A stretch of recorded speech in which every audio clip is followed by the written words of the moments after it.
Okay, calm down. You got rivers, man.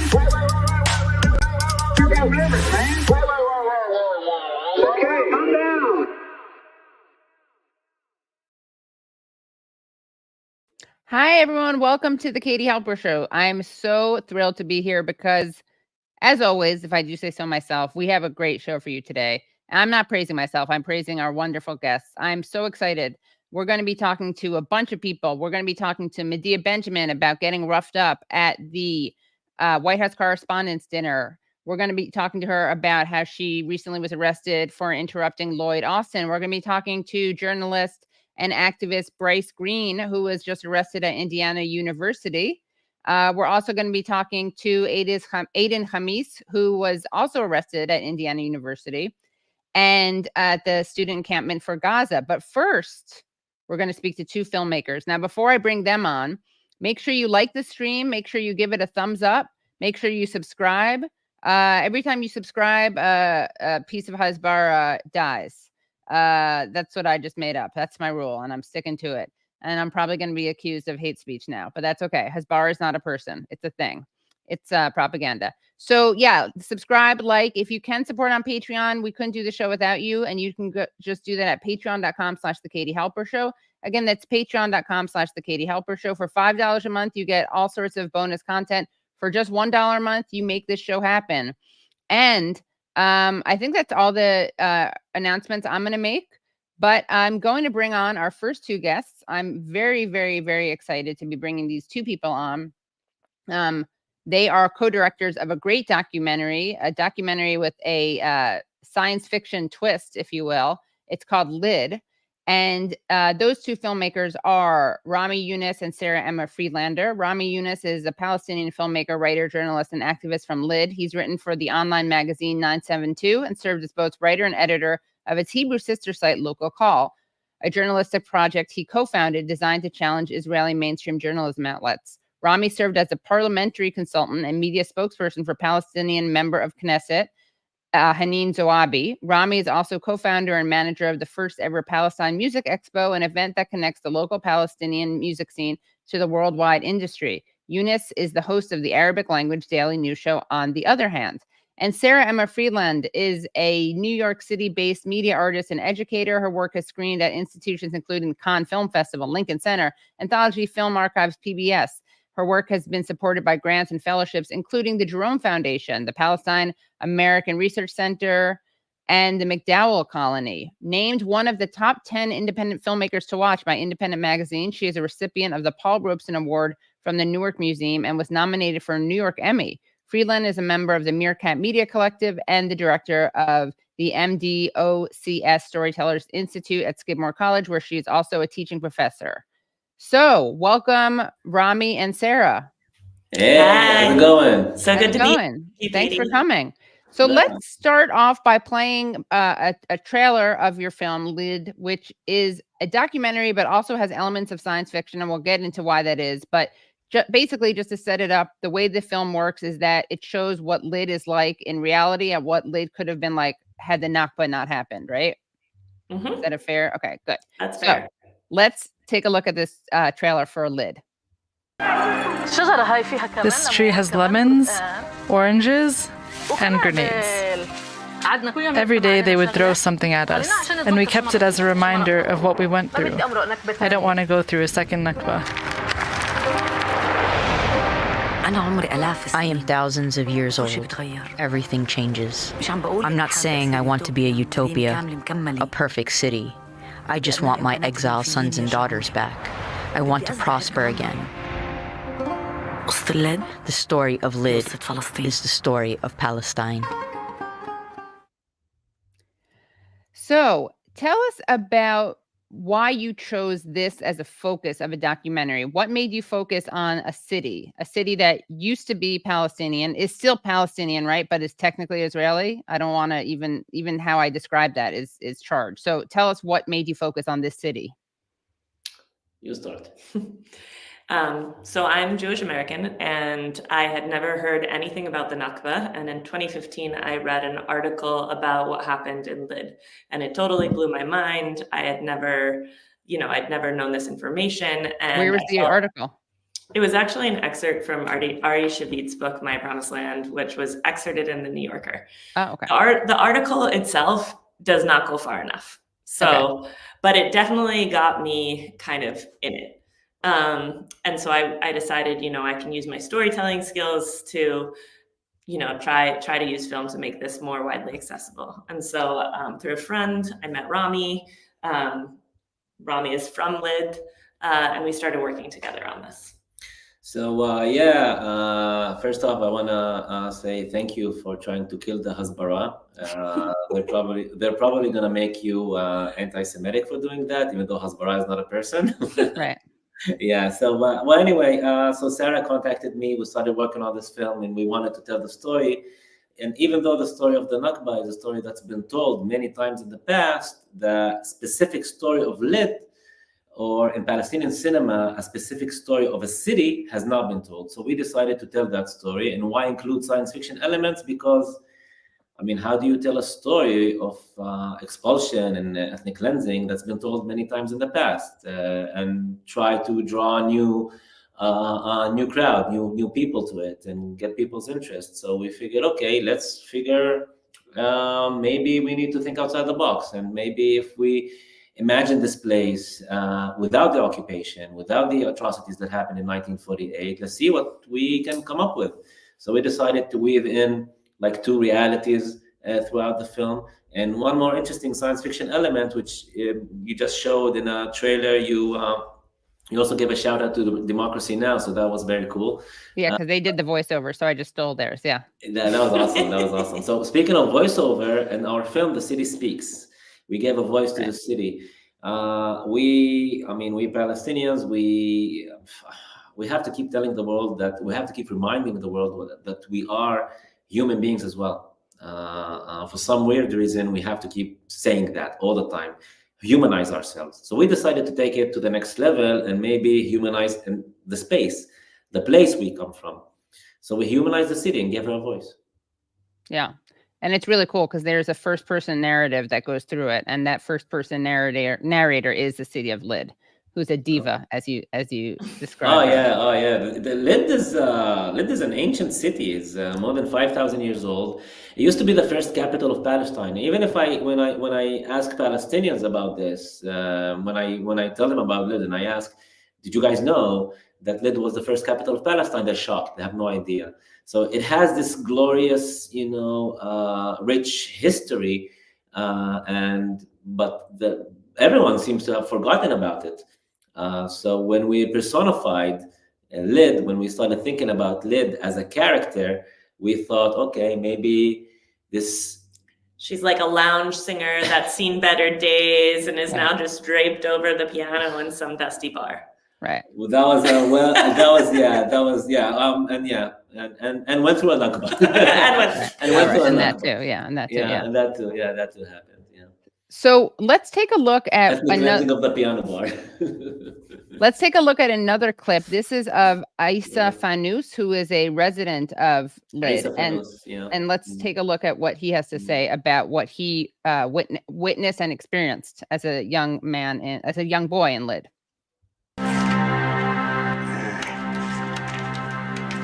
I know. This is me here.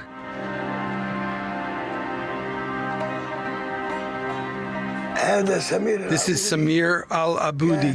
He was with me when the Israeli army took us to Damash Mosque to remove the dead bodies. The decomposed bodies smelled really bad. Dreadful. A week or two after the massacre, they took us in the Israeli army vehicles. Me, Samir Aboudi, Rashid Fanous, Khalil Abu Judub. No, Khalil al-Bele, to Lid. We weren't captives, we were children. Like me, maybe a little older. I was probably the youngest. They took us there, dropped us off. Take out the bodies. Pulling. The bodies were falling apart, rotted. The smell was horrendous. We'd take the bodies out, and Israeli soldiers would burn them. At the end of the day, they would drive us back home. They took us 2 days in a row. So what was that like, talking to people about this experience for both of you? That specific Nakba survivor, Isa Fanous, who unfortunately passed away before we could finish the film, but fortunately we had captured this account.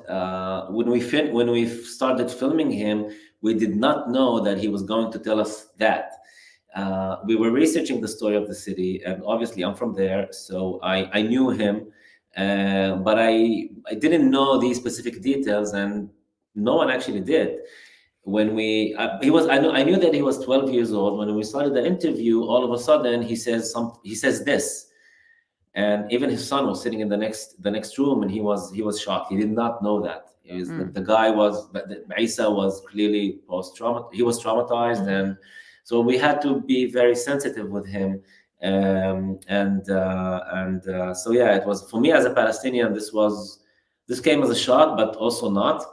Because I mean, you hear these stories from the elders, and it shows the importance of capturing these accounts and documenting them for the ages. Yeah, because as you see at the end of our film, 2 of the people, the Nakba survivors that we filmed with, have since passed away, right. And I think it's really, really important. All the people who are doing the work capturing the stories of Nakba survivors, because there isn't an archive of this history, right. And there really needs to be. Also, Katie, I want to mention one more thing. I mean, we also documented people from refugee camp, and these people are Lydians. I mean, they weren't alive in 1948. We filmed with the younger generation, the 3rd generation of the Nakba survivors, and through their testimonies and accounts, you realize that when Palestinians talk about the occupation, they talk about the occupation of 1948. Now, when some liberals out there, and I'm including liberal Zionists, talk about the occupation, they talk about the occupation of 1967. Mm-hmm. To us, Palestinians, this was just the occupation 2.0. Mm-hmm. The original occupation, the mother of all sins, happened in 1948. And this is the root of all evil. If we want to truly understand the basis of the whole Israel-Palestine story, we need to go back to 1948 and understand it. And this is hopefully what our film provides, a little bit of background on the actual, context of what's happening right now. And Rami, you live in, tell us about where you live and what your life is like as a Palestinian 48er. Yeah, so when we say 48er versus a 67er, 48er means a Palestinian from the land of 48, meaning the land that was occupied in 1948, meaning Israel, nowadays Israel. So I am a Palestinian citizen of Israel. I have Israeli ID. I pay taxes to the Israeli government, and I have an Israeli passport. There are about 2 million of us, and we are the Nakba survivors. In 1948, more than 600 villages and towns were, decimated, wiped out, and its population were expelled. But some remained. Some were able to survive in here. And we are the descendants of those who survived. So nowadays I live in Haifa, which is a city up north. It is a binational city, meaning it was a Palestinian city before 1948. It was occupied that year, and it became a city where you have an Israeli population and a Palestinian population living side by side. Not in coexistence. It sounded like a little bit of kumbaya. It's not. There are a lot of tensions, as you can also see in the film. And Lid is a city like Haifa. A while back, I just moved up north. Yeah. And so some people will describe Israel as an apartheid state, and then other people will say, no, it's not, because they're Palestinians in the Knesset. What's your response to that? I mean, it's the only democracy in the Milky Way galaxy, Israel. Right. This is like, it has the most moral army in that galaxy. I mean, come on, seriously, that argument is, That argument is, to me, is unbearable. I mean, it's usually accompanied by, well, what do you want? You have 22 states. Just move away. Right. If you don't like it in here, just like move to other places. I mean, just the sheer, like, chutzpah of these arguments just tells you about the level of racism Israeli society can reach. So what if there's representation in the Israeli Knesset? Let's say the current members of the Knesset all decide to resign and say, we're not going to be members of the Israeli Knesset anymore. They're just going to bring new ones that will comply with whatever the Israeli mainstream wants. So if we have representation, it's not necessary, because if we don't have them over there in the Knesset, then we have no one. Again, that doesn't mean they have any power that is of substance. I mean, in 2015, I was the spokesperson, a parliamentary consultant of Hanin Zobi, a Palestinian member of the Knesset. And I left because I realized other than writing press releases, I couldn't do shit. Like, I couldn't even pass a single bill.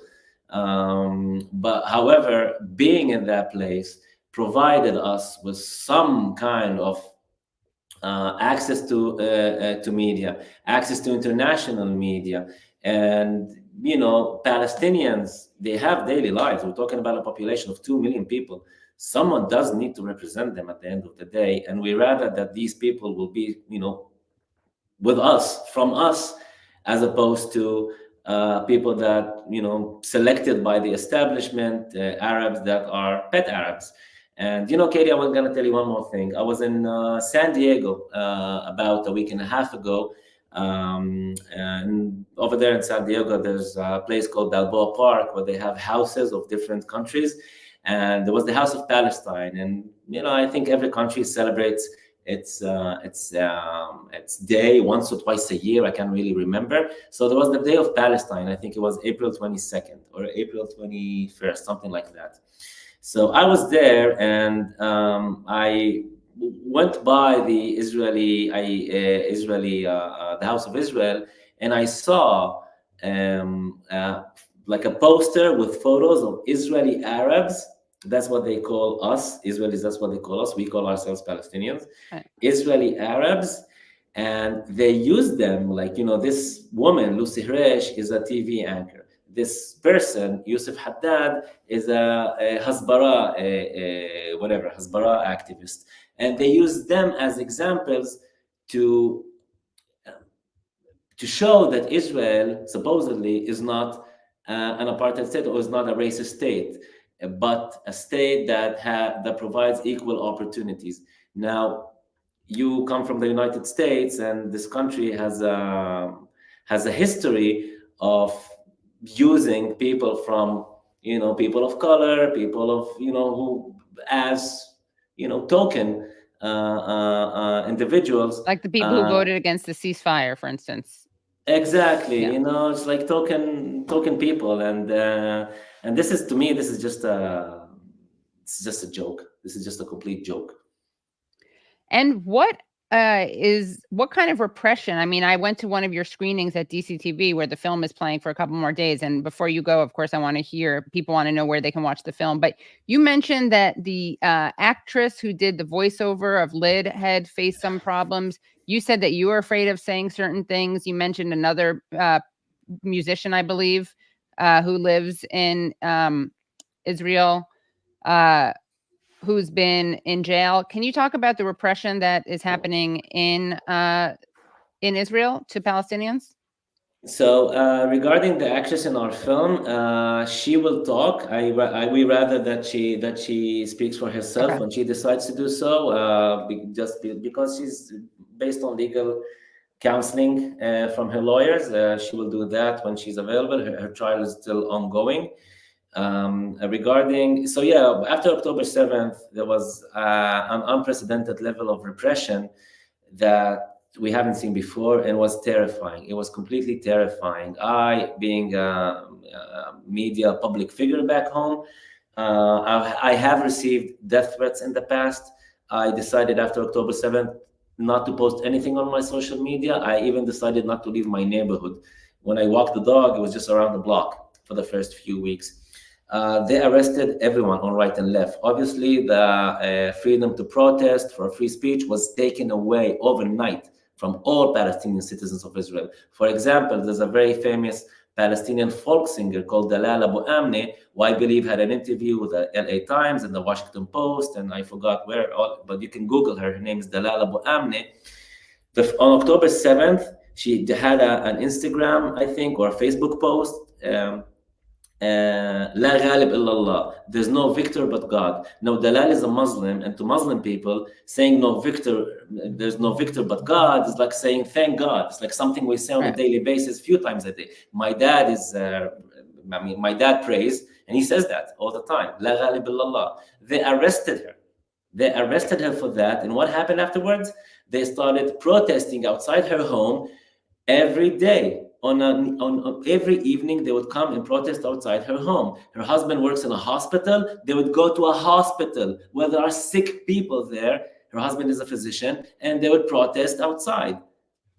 It was insane. They would target her children. The level of incitement, the level of persecution that we are facing after October 7th is unprecedented. Also, let me give you one more example. The Israeli chief of police, what did that guy, who's a public servant, what did that guy say after October 7th? If anyone wants to show solidarity or empathy with Gaza Strip, I will send them there myself.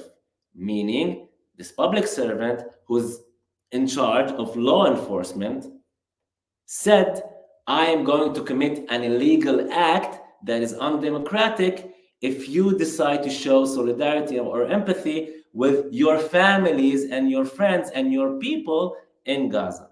So this is what we have to go through as Palestinian citizens of Israel. And these are just like tiny examples. There's more. There's so much more. I did an interview with Al Jazeera with a show called The Listening Post, that was released on, I think they published it on December 16th. You can YouTube it. It's available on YouTube. It was more than 2 months after the war had started. I didn't even share it on my social media. And, fortunately, it's in English. Most Jewish supremacists who are super violent from back home do not understand English. So that went by, somehow. But yeah, it is very, very, if you want to learn more about what it's like to be a Palestinian citizen of Israel, I suggest that people go and look it up as well. And where can people see this film? So the film has a few more days here. We're actually at the theater now at the DCTV Firehouse Cinema. It'll be screening through Thursday evening, and then it'll be playing at festivals in Houston and Chicago. We're going to be having a theatrical run with Lamley Theaters in LA and with the Hot Docs Cinema in Toronto.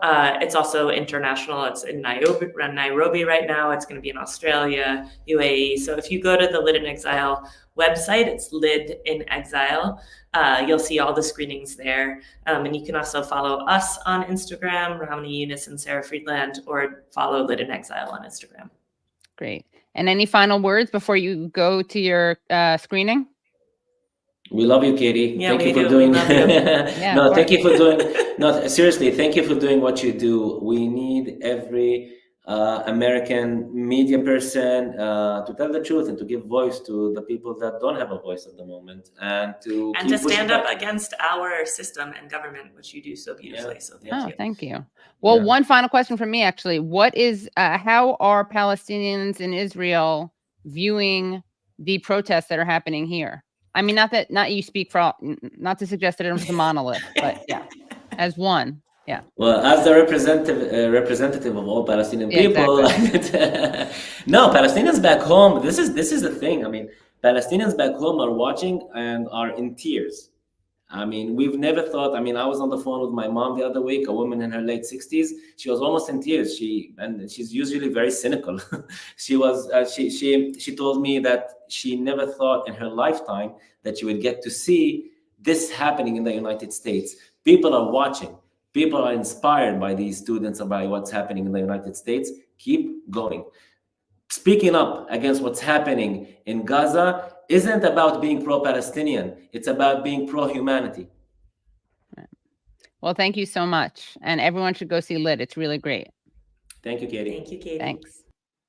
Okay, that was great. And we have more to go, but that was so good. And please do go see that movie. You'll really like it. It's really cool. There's really great animation. We didn't have enough time to get into all of it, but there's really cool animation, and they really create like the world that they would like to see.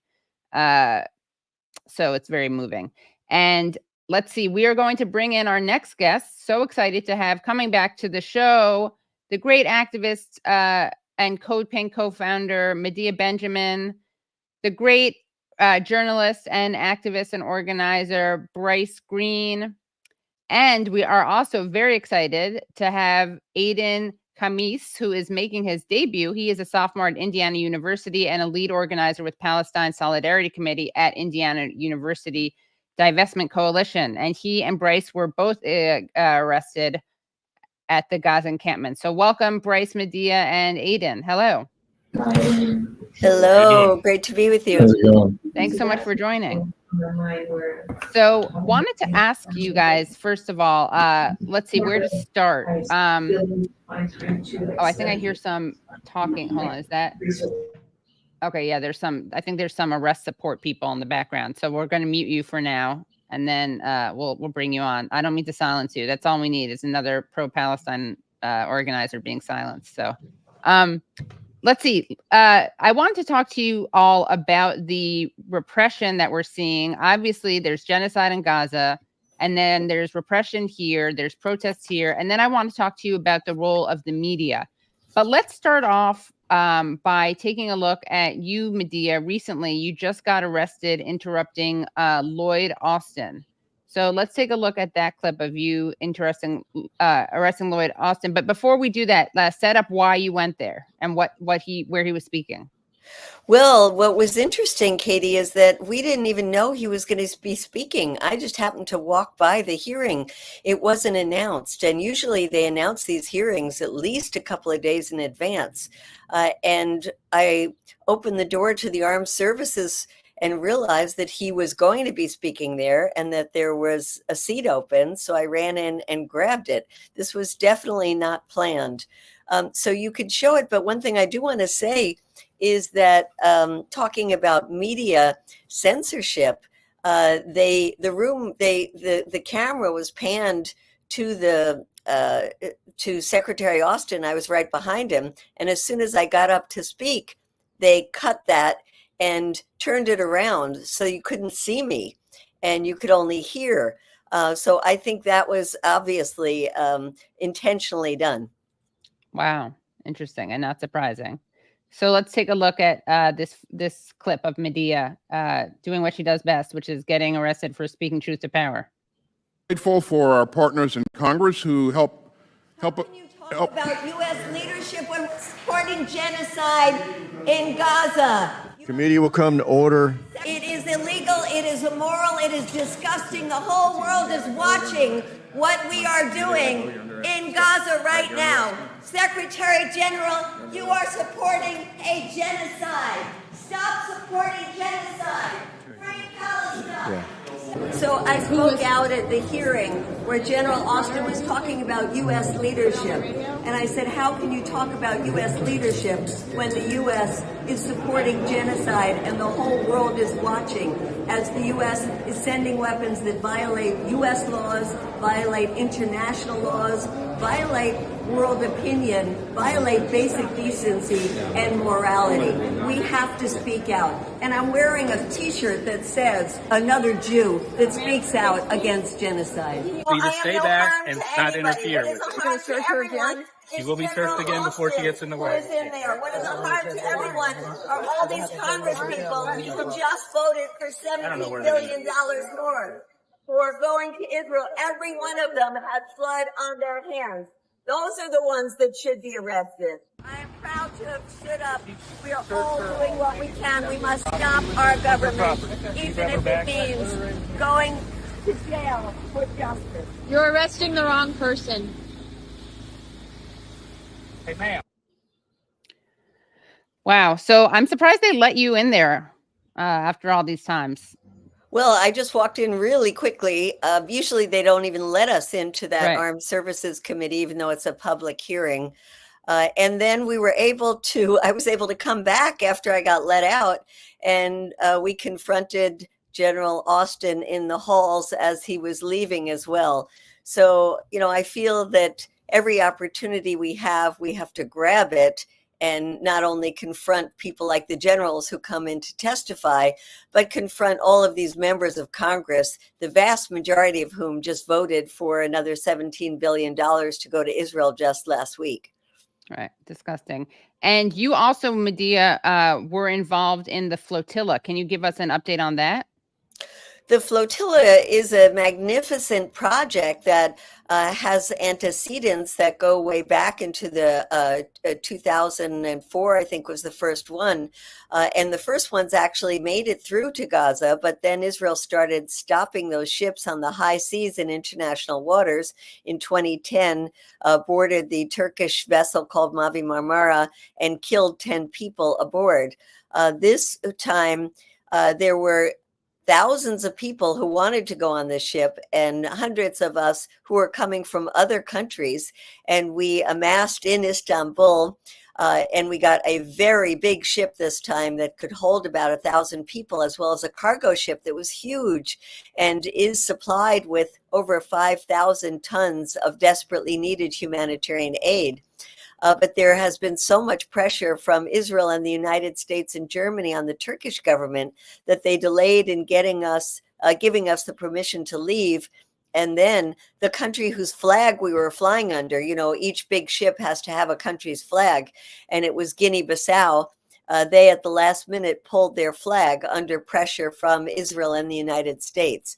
So we still hope to go. It looks like there are other countries who are willing to provide that flag, and we have to see if Turkey is indeed going to allow us to go. It will probably take a few more weeks, but we hope the flotilla will set sail. So, Medea, you've been organizing, protesting, supporting Gaza through the flotilla, and we have two other guests here, Aidan and Bryce, who have been doing the work by protesting and organizing at a student encampment. Tell us about your experiences, Aidan and Bryce. Aidan, you want to start, or I can? I think the fact that I'm in a room that I can't be quiet is emblematic of that, because I've been banned from campus for a year, along with Bryce, who's actually been banned for 5 years. But I guess what we've been seeing is, military level repression, especially on our campus after engaging in our encampment, armed to the brim, Bearcat, tear gas grenades, assault rifles, pepper bullets, and so on and so forth. And so it's really indicative of these universities are far more willing to brutalize their students than divest from genocide. And yeah, Bryce, you're muted, I think. Oh yeah. We launched this this encampment in solidarity with what we were seeing in Columbia, Harvard, Austin, and all these other schools doing an occupation in support of Gaza. And we thought, well, it's time to act on our university.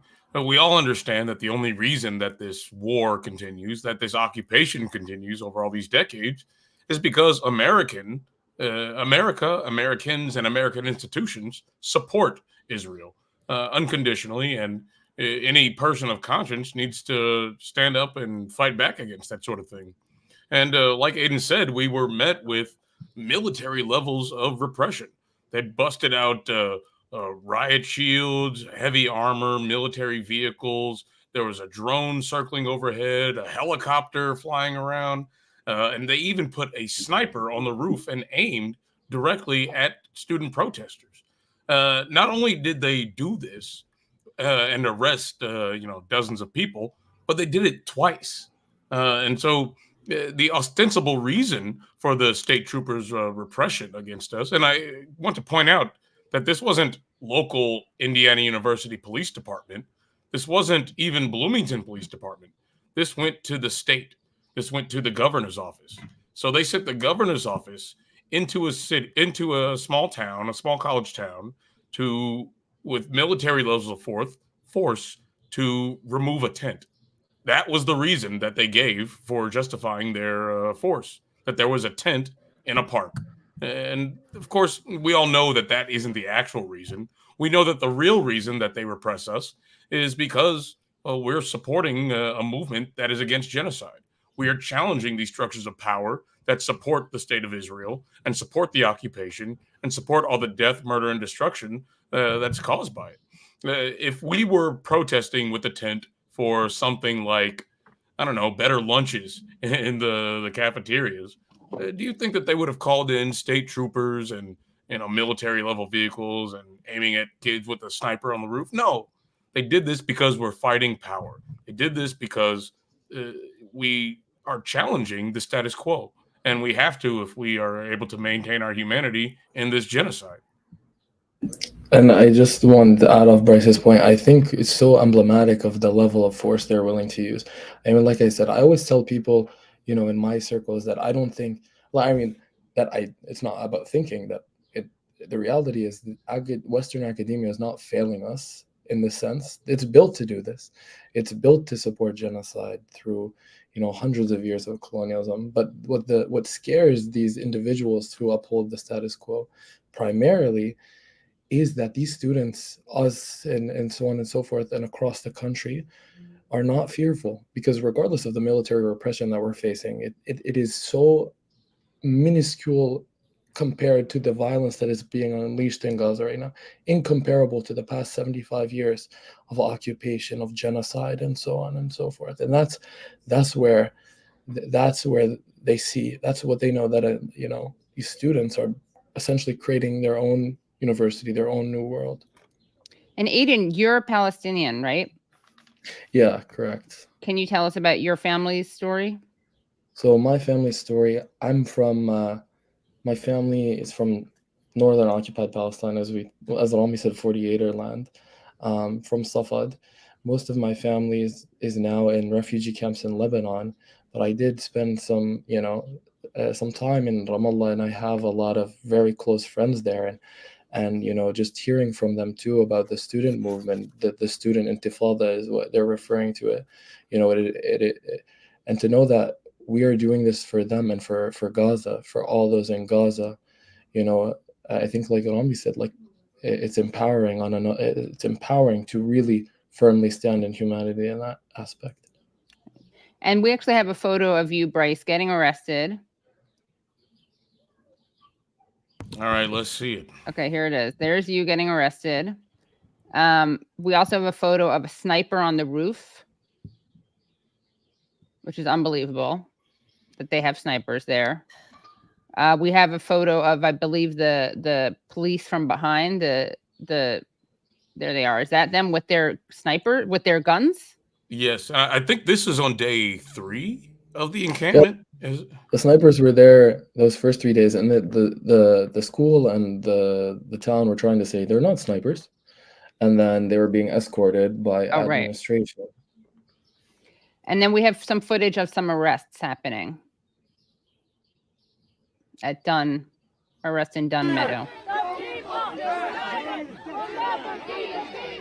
The people united will never be defeated.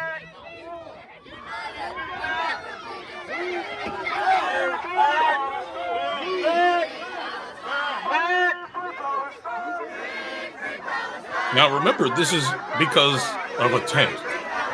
Look at the level of force. Look at the weapons that they're using. It's just so crazy. And this is actually a fairly tame police response. I mean, we've seen some people being thrown in much more brutal ways. Not that this is okay, but this really pales in comparison I mean, that's awful, but we've seen even worse at other universities. This is true. And of course, like Aidan said, the reason that these students are so passionate is because this is nothing compared to what's going on in Gaza. Right. We say that we're protesting against our university and we want our university to divest from this genocidal enterprise and all these genocidal enterprises. And, we criticize our president. We're calling on them to resign, all these administrators. But at least we have a university. All the universities in Gaza have been targeted and destroyed with deliberate precision because Israel wants to destroy the entire culture of Palestine. And American institutions enable it. And, we've seen a lot of support from faculty members and staff who are outraged at this level of military force, but they don't necessarily have a critique of what's going on in Palestine. And so, you got to ask them, well, if you're this horrified at seeing riot cops beat up your students, why aren't you this horrified at watching the America give bombs to Israel to blow up entire universities, could blow them up with controlled demolition, to murder people, stick them in mass graves? I mean, we've all seen the images, we've all read the reports, but the fact that people are concerned about this violence when it comes home, I think is emblematic of the way that American psychology has been cultivated to allow for this genocide. Now, I want to ask Bryce and Aidan what your asks are to the university. And then Medea, I want to ask you what your asks are to the government. So I think for us, our three firm acts, and some are a little more firm than others, are the end of the Crane partnership on this campus, and that's a $110 million investment in Crane Naval Base in Indiana, and developing AI and so intelligence or so on and so forth. But what Crane does, it partnered with Israeli defense companies in developing weaponry that is being used in Gaza right now. AI optic sight that is supposedly makes a rifle much more accurate, and so on and so forth. And we know determinately that is going to murdering Palestinians en masse, executing. And again, that Crane is responsible for distributing 2,000-pound bombs. Our second demand is financial transparency and full divestment. I mean, these two material demands are our most firm ones. That IU make a financial portfolio of its connection to Israel, and that it divests its funding in its entirety. And then our third is, the complete resignation of the big three on our administration, because we know structurally that this institution, is made to be complicit in genocide. But these admin have gone above and beyond to serve these crimes against humanity. They have gone above and beyond to double down, and they're not. I would rather use partnership instead of just complicity, full-blown partnership in genocide. And that's what we hold to. Yeah, well, couldn't have said it better myself. These are demands, and we hope to keep this encampment until these demands are met. Katie, you're muted. Thanks.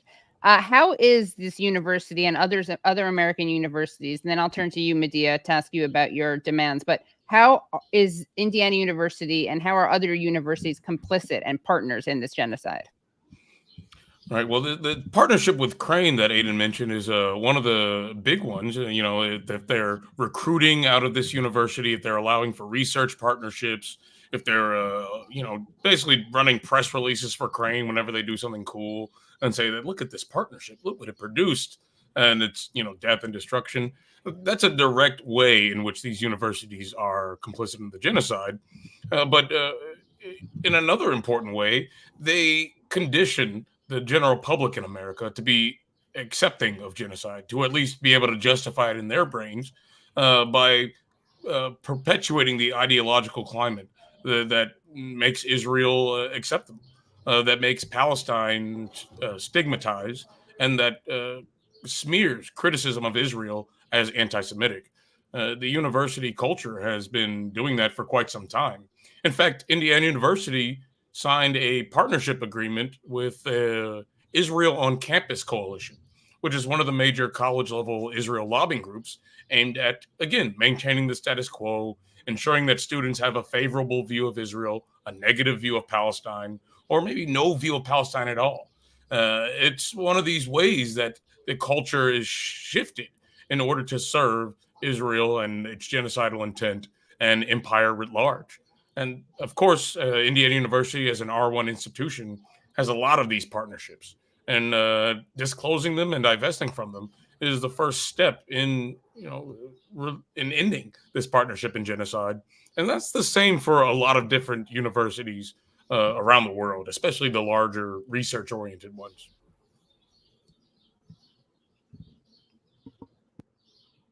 Thank you. That was really helpful. Medea, what are your demands? What are your asks? Well, for many months, we have been in the halls of Congress every day trying to get them to stop sending more weapons to Israel. And unfortunately, that vote happened last week in which both the House and the Senate agreed to send $17 billion more in weapons to Israel. So now we're looking for how can we call on members of Congress to halt the transfer of weapons because Israel is violating U.S. laws and international laws.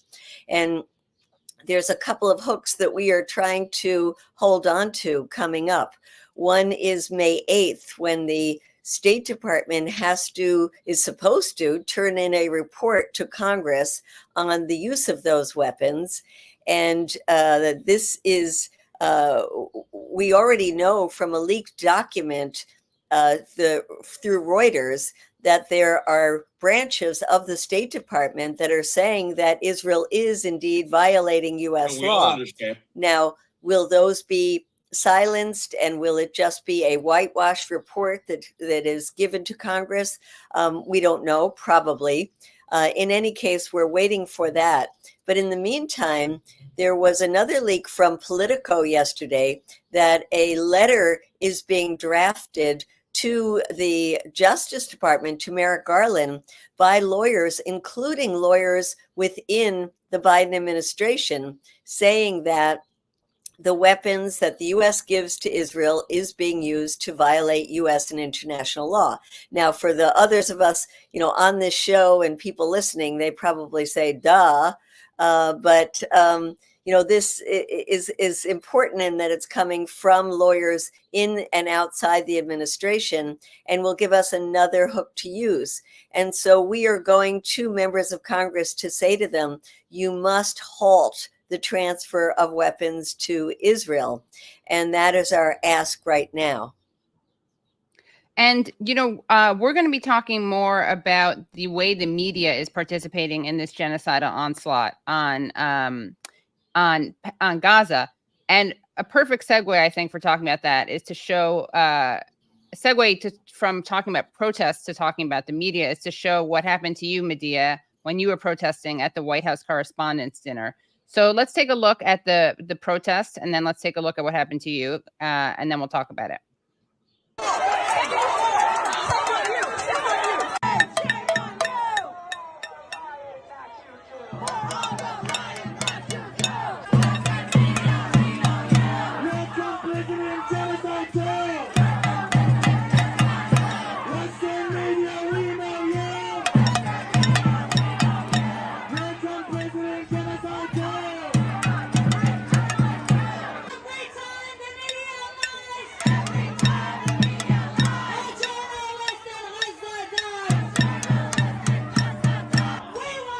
Okay, so that's good. That's the protest.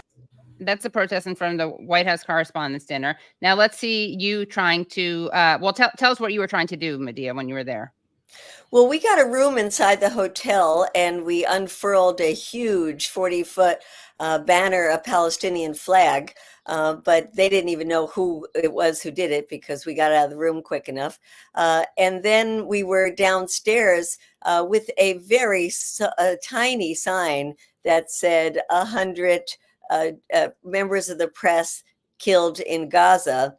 And just holding up that sign, two of us, we got attacked, really brutally assaulted, thrown down the stairs, held on the ground, and then not only kicked out of the hotel, but signed something saying we were banned for 5 years to come back into that hotel. And this is all at a celebration of free speech, of journalism. And I also want to say that at the same time that we were there with that tiny little sign, there was a group of people with Stand With Ukraine signs and Ukraine flags that were right next to us.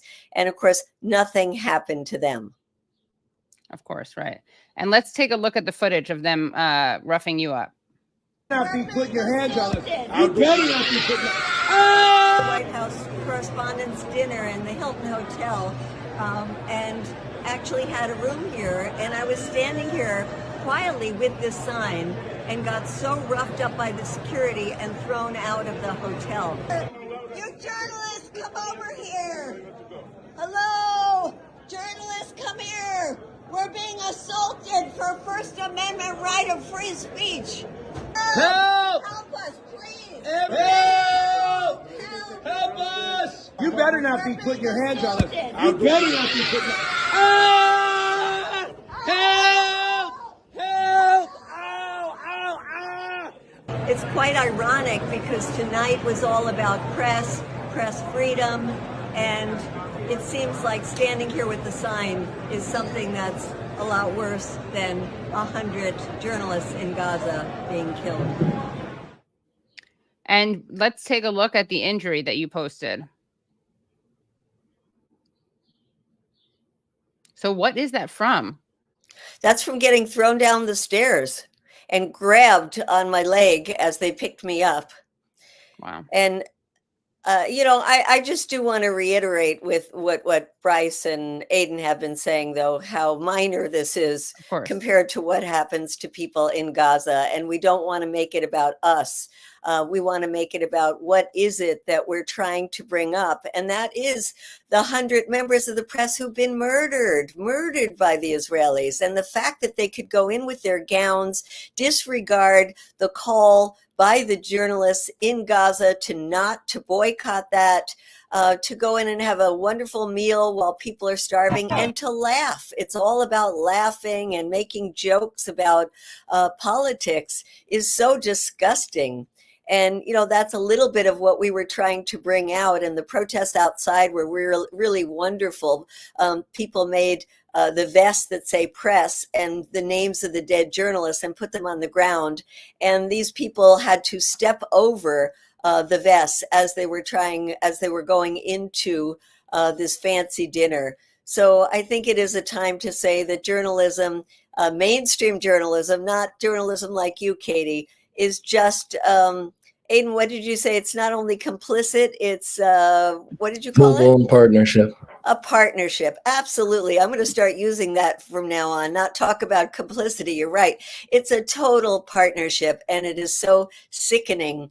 And that evening to watch them having a good time together and laughing about what's happening both domestically and internationally was really quite disgusting.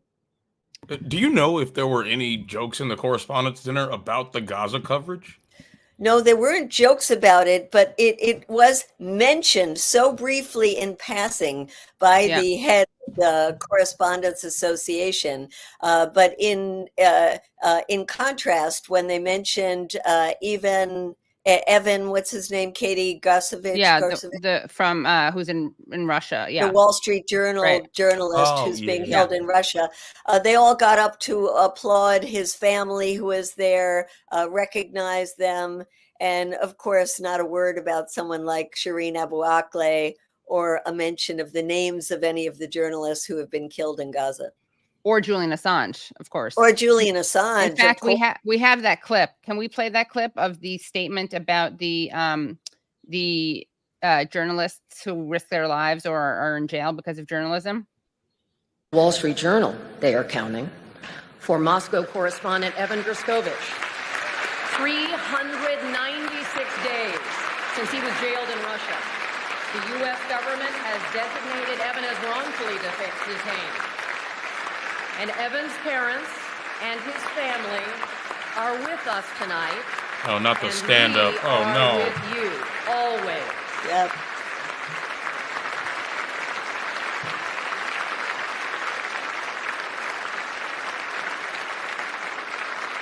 We remember Austin Tice.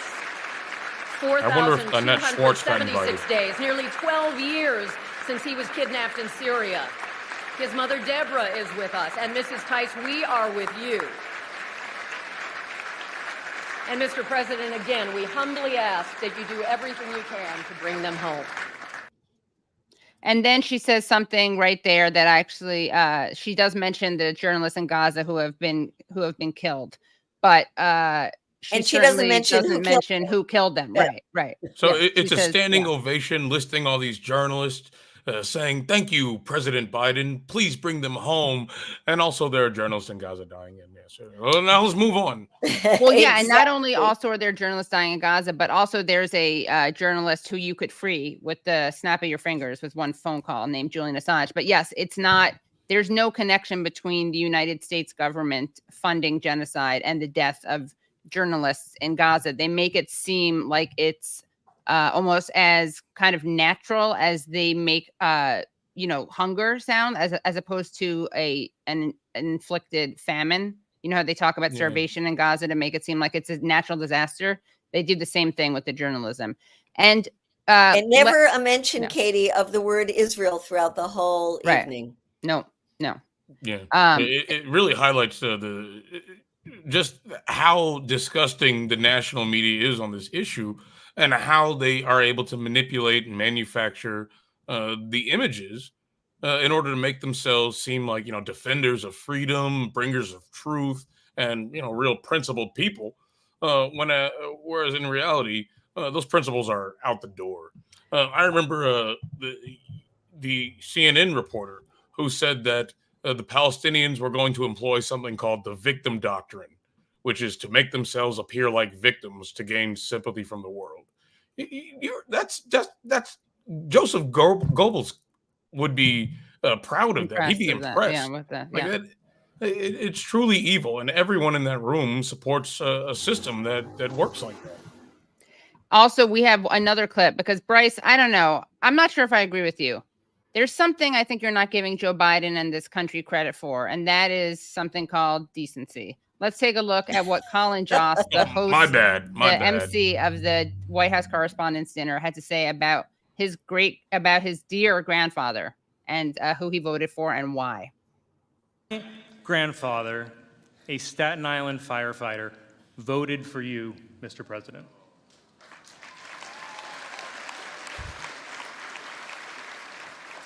He voted for you in the last election that he ever. Does he even know what state he's in? No. I mean, I'm sure someone else will vote twice in this election using his name, but that's just how the Democratic machine works.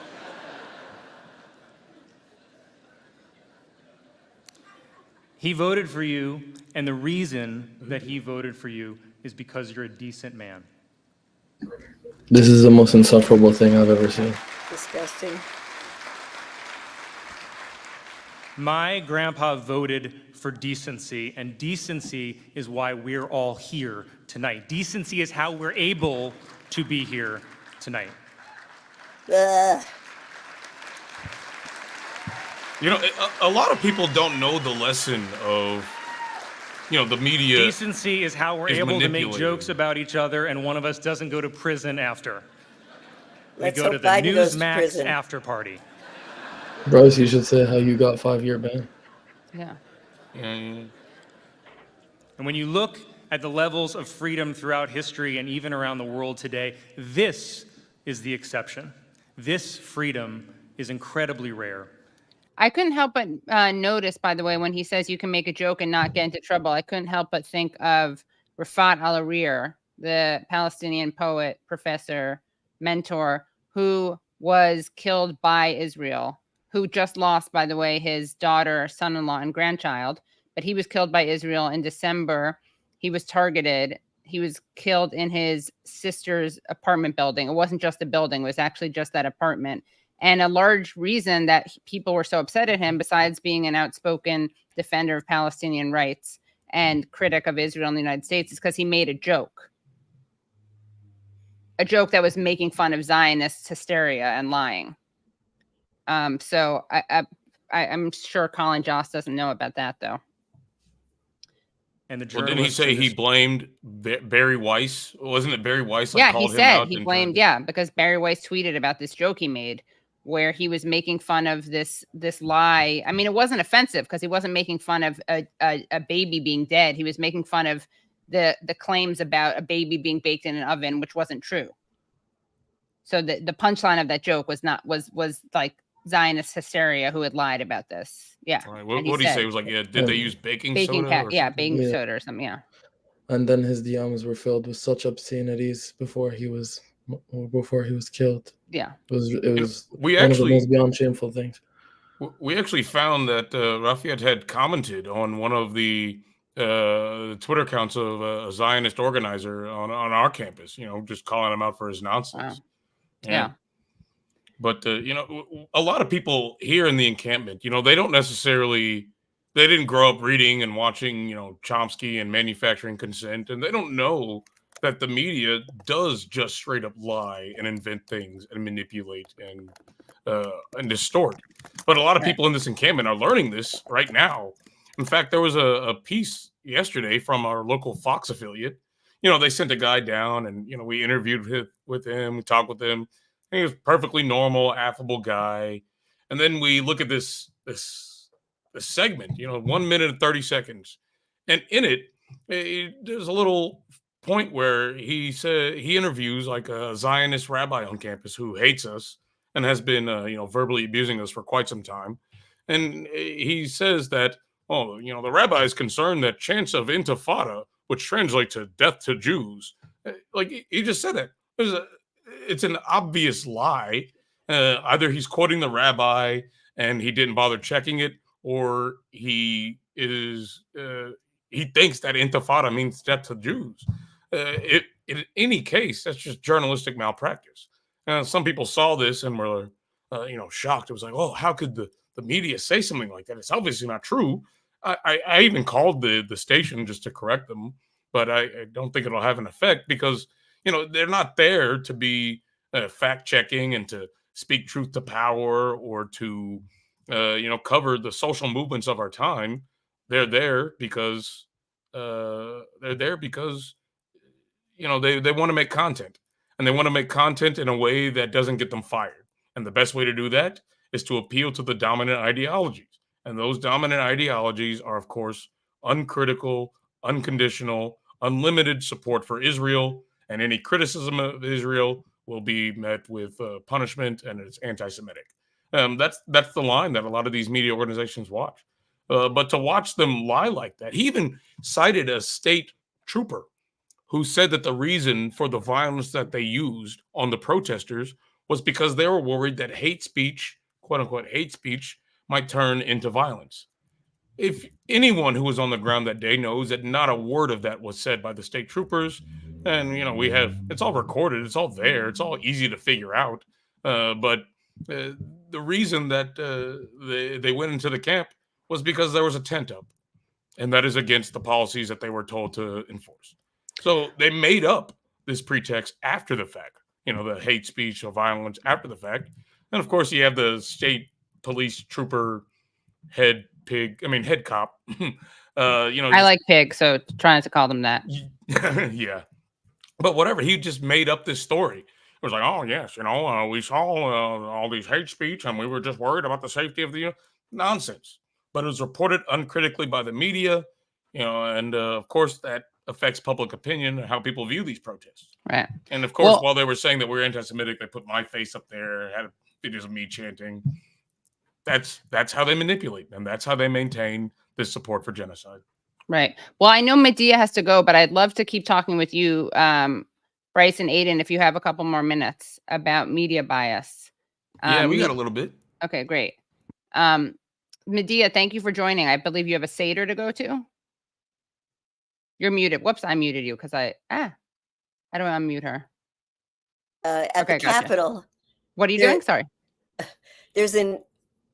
Can you hear me? Yeah, now we can. Yeah. Yeah. The Jewish youth group, if not now, is doing a Seder at the Capitol and then marching over to the George Washington University encampment. So it should be a lovely evening. But thank you so much for having me on, and with two fantastic guests that I really admire. And power to the students. Thank you. We love you, Medea. Bye-bye. Well, we may have, I'm definitely going to keep talking with you guys, but we may have a special third guest coming in. 1 second. Who we got? This is exciting. Yeah. Can I get a drum roll? Yeah. It's someone who you can't usually join because she's not based in the States. 1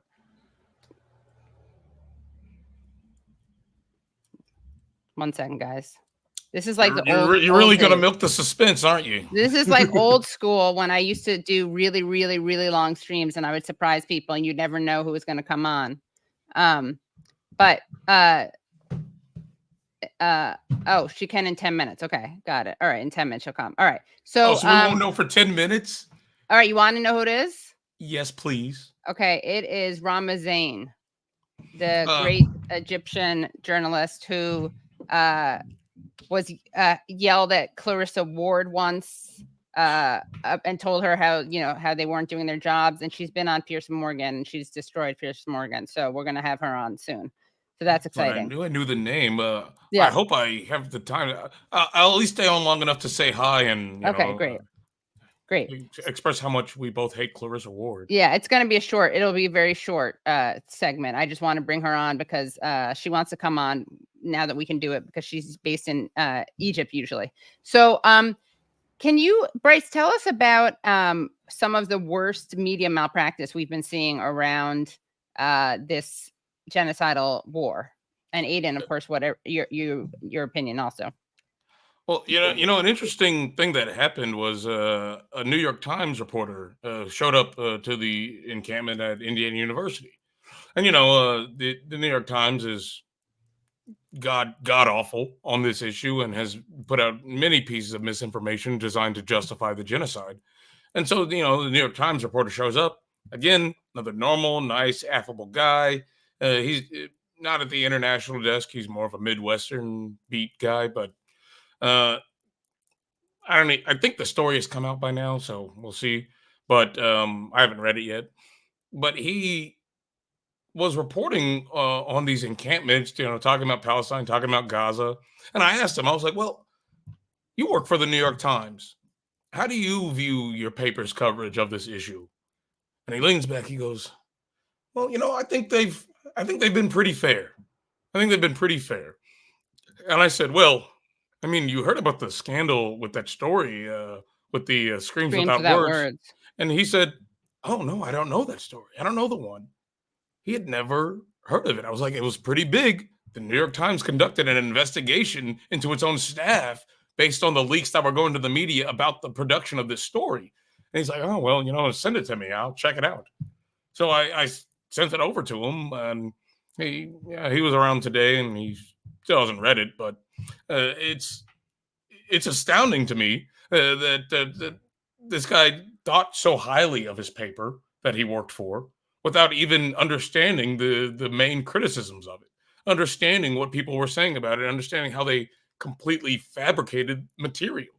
I mean, it's like a journalist covering Iraq war protests and saying that, oh, well, I think the New York Times coverage of the Iraq war has been pretty fair and balanced, maybe a little rah-rah America, but overall fair. Meanwhile, Judy Miller's publishing the most insane shit you've ever seen in your life.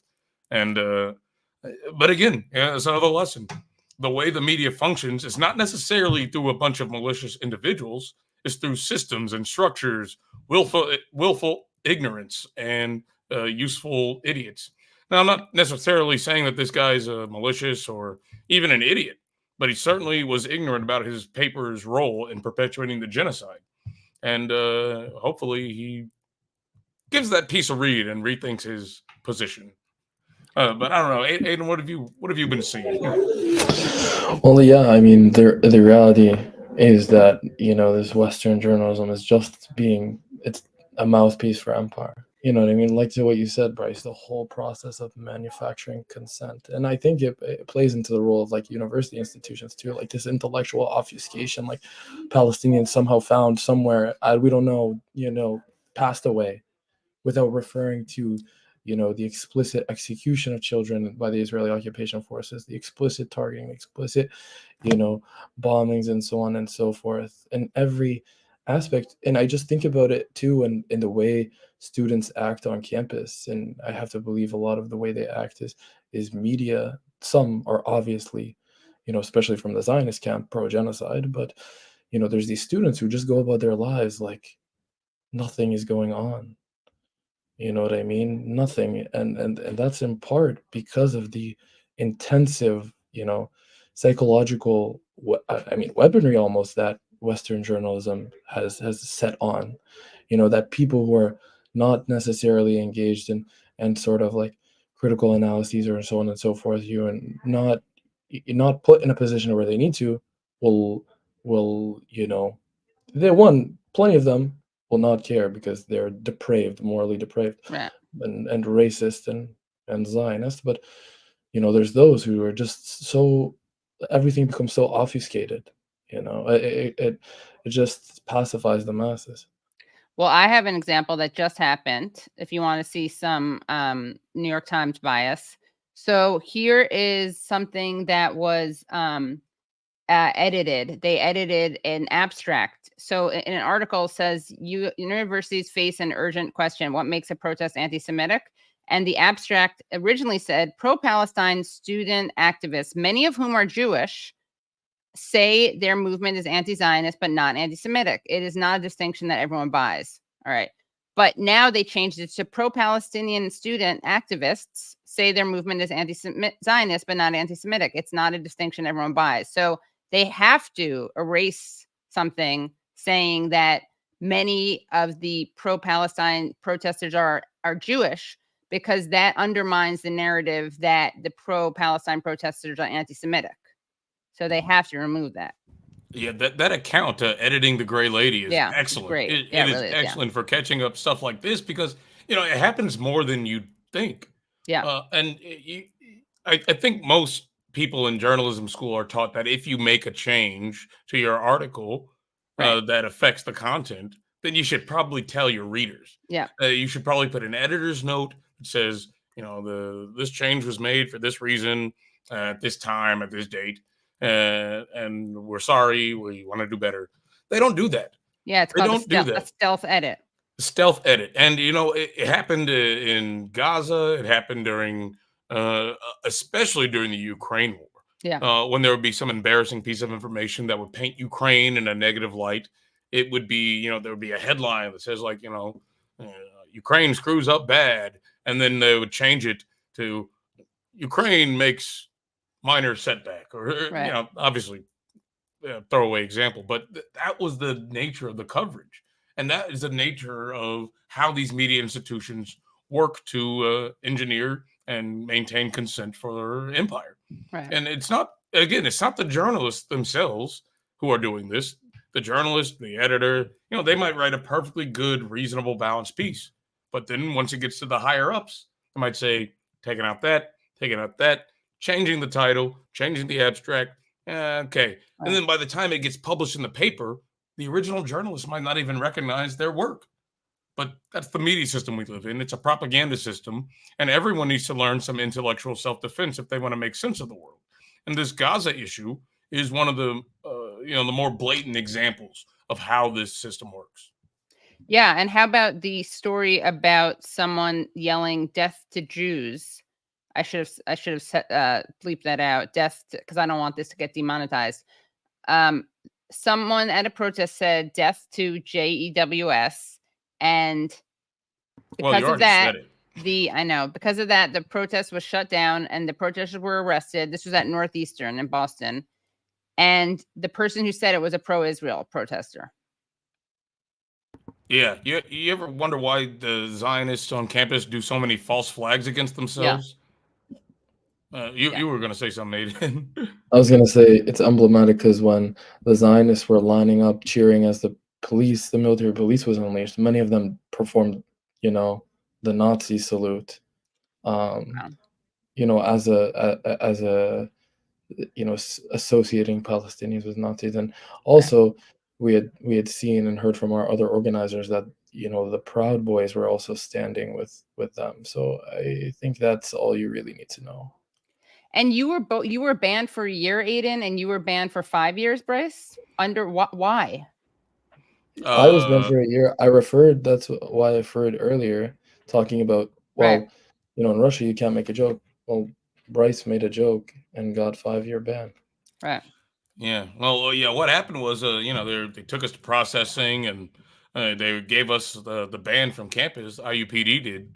And then mine had, you know, 4/27/24 to 4/28/25. Now, the previous round of arrests, they messed up someone's ban and ended up banning them for only 1 day on accident. They put the same year. So, I, being a smart ass, I asked them, I was like, well, hey, can you guys change mine to 25 to a 24? And they said no. And then when I got the sheet back, when I was released, they had crossed out the 24 and it read 2029. So I'm banned for 5 years. I'm not certain about the causality, but I mean, the sequence of events speaks for itself, I think. Wow. That is really disturbing. But, and we're appealing the bans and we're trying to get things, pull it together so we can, I don't want to be banned from the university. There's work to do. This university still, invests in genocide, and it's easier to fight that if I can be there. Right. Well, I mean, we keep talking about how much we want to focus on what's happening in Palestine, and of course we do, but I also think it's worth showing how the lengths to which the media goes to delegitimize these protests, because it's the same narrative that they're using against all Palestine supporters, which is that people support Palestine because they're hateful or anti-Semitic, or even now there's someone saying it's because it's popular, that's a cool thing to do, or because they don't have enough sex. I don't know if you saw that, but someone actually said that. I think it was Scott Galloway. I saw that. But here is Biden's comment on here's Biden's comment on the protests.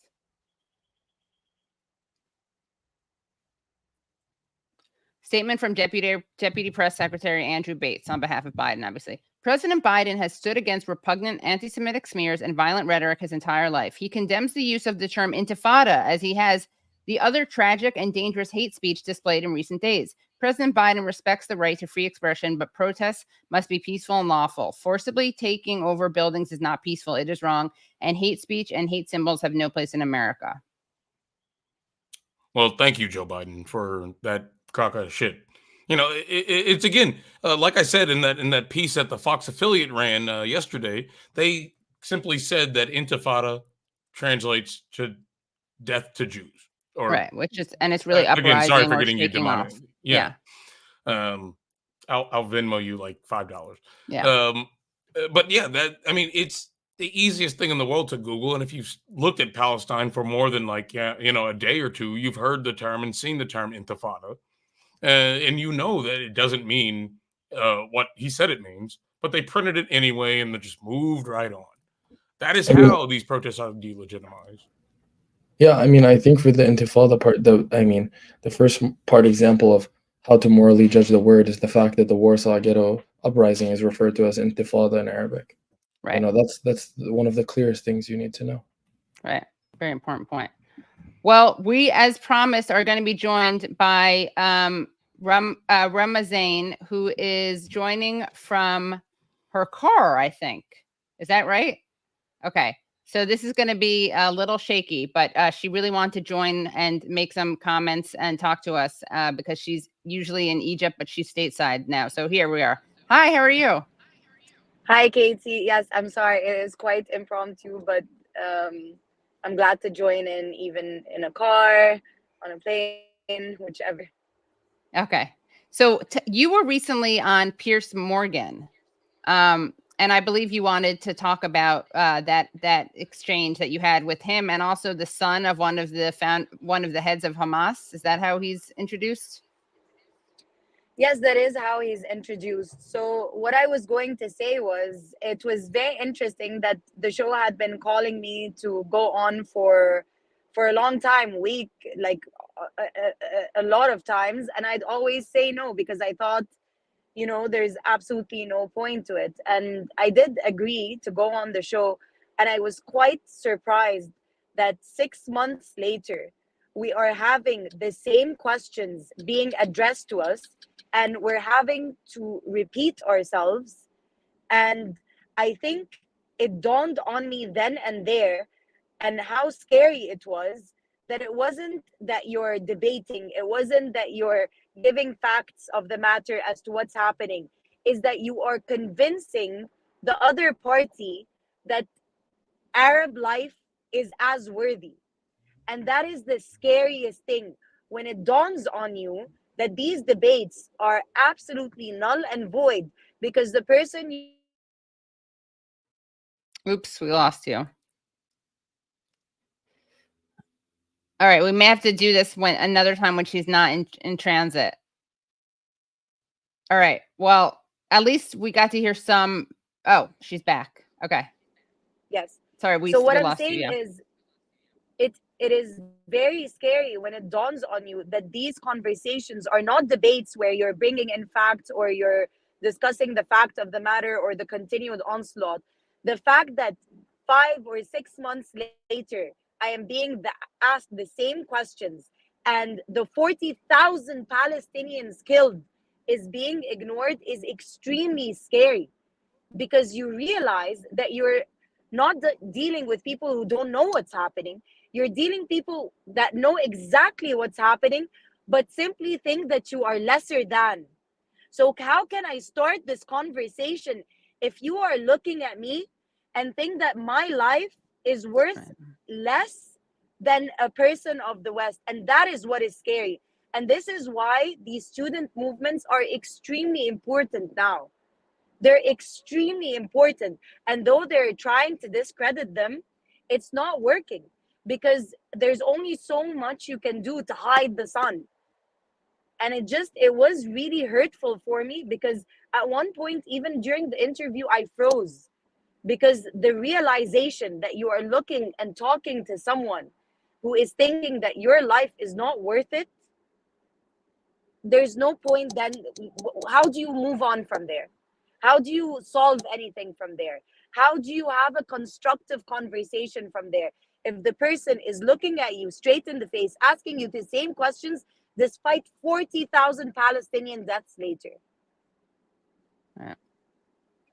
Yeah, he wrote a piece, Piers Morgan, today about how, I think for the Washington Post, for the New York Post, about how are parents letting their kids be hateful and say anti-Jewish things. That's his line. That's his lane is that, and he loves asking people to condemn Hamas. That's one of his Exactly. favorites. And then there was another point when discussing the students that are there. First of all, this is important to note, Katie. If you look at everyone who's gone on the show that is speaking for Palestine, you're going to notice that there are people from all walks of life saying different things, but going to the same goal of freedom.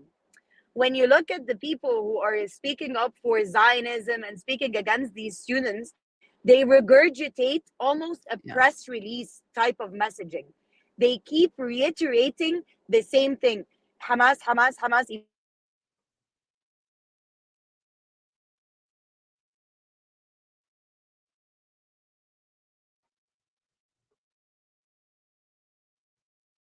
Okay, let's see. They keep repeating the Hamas.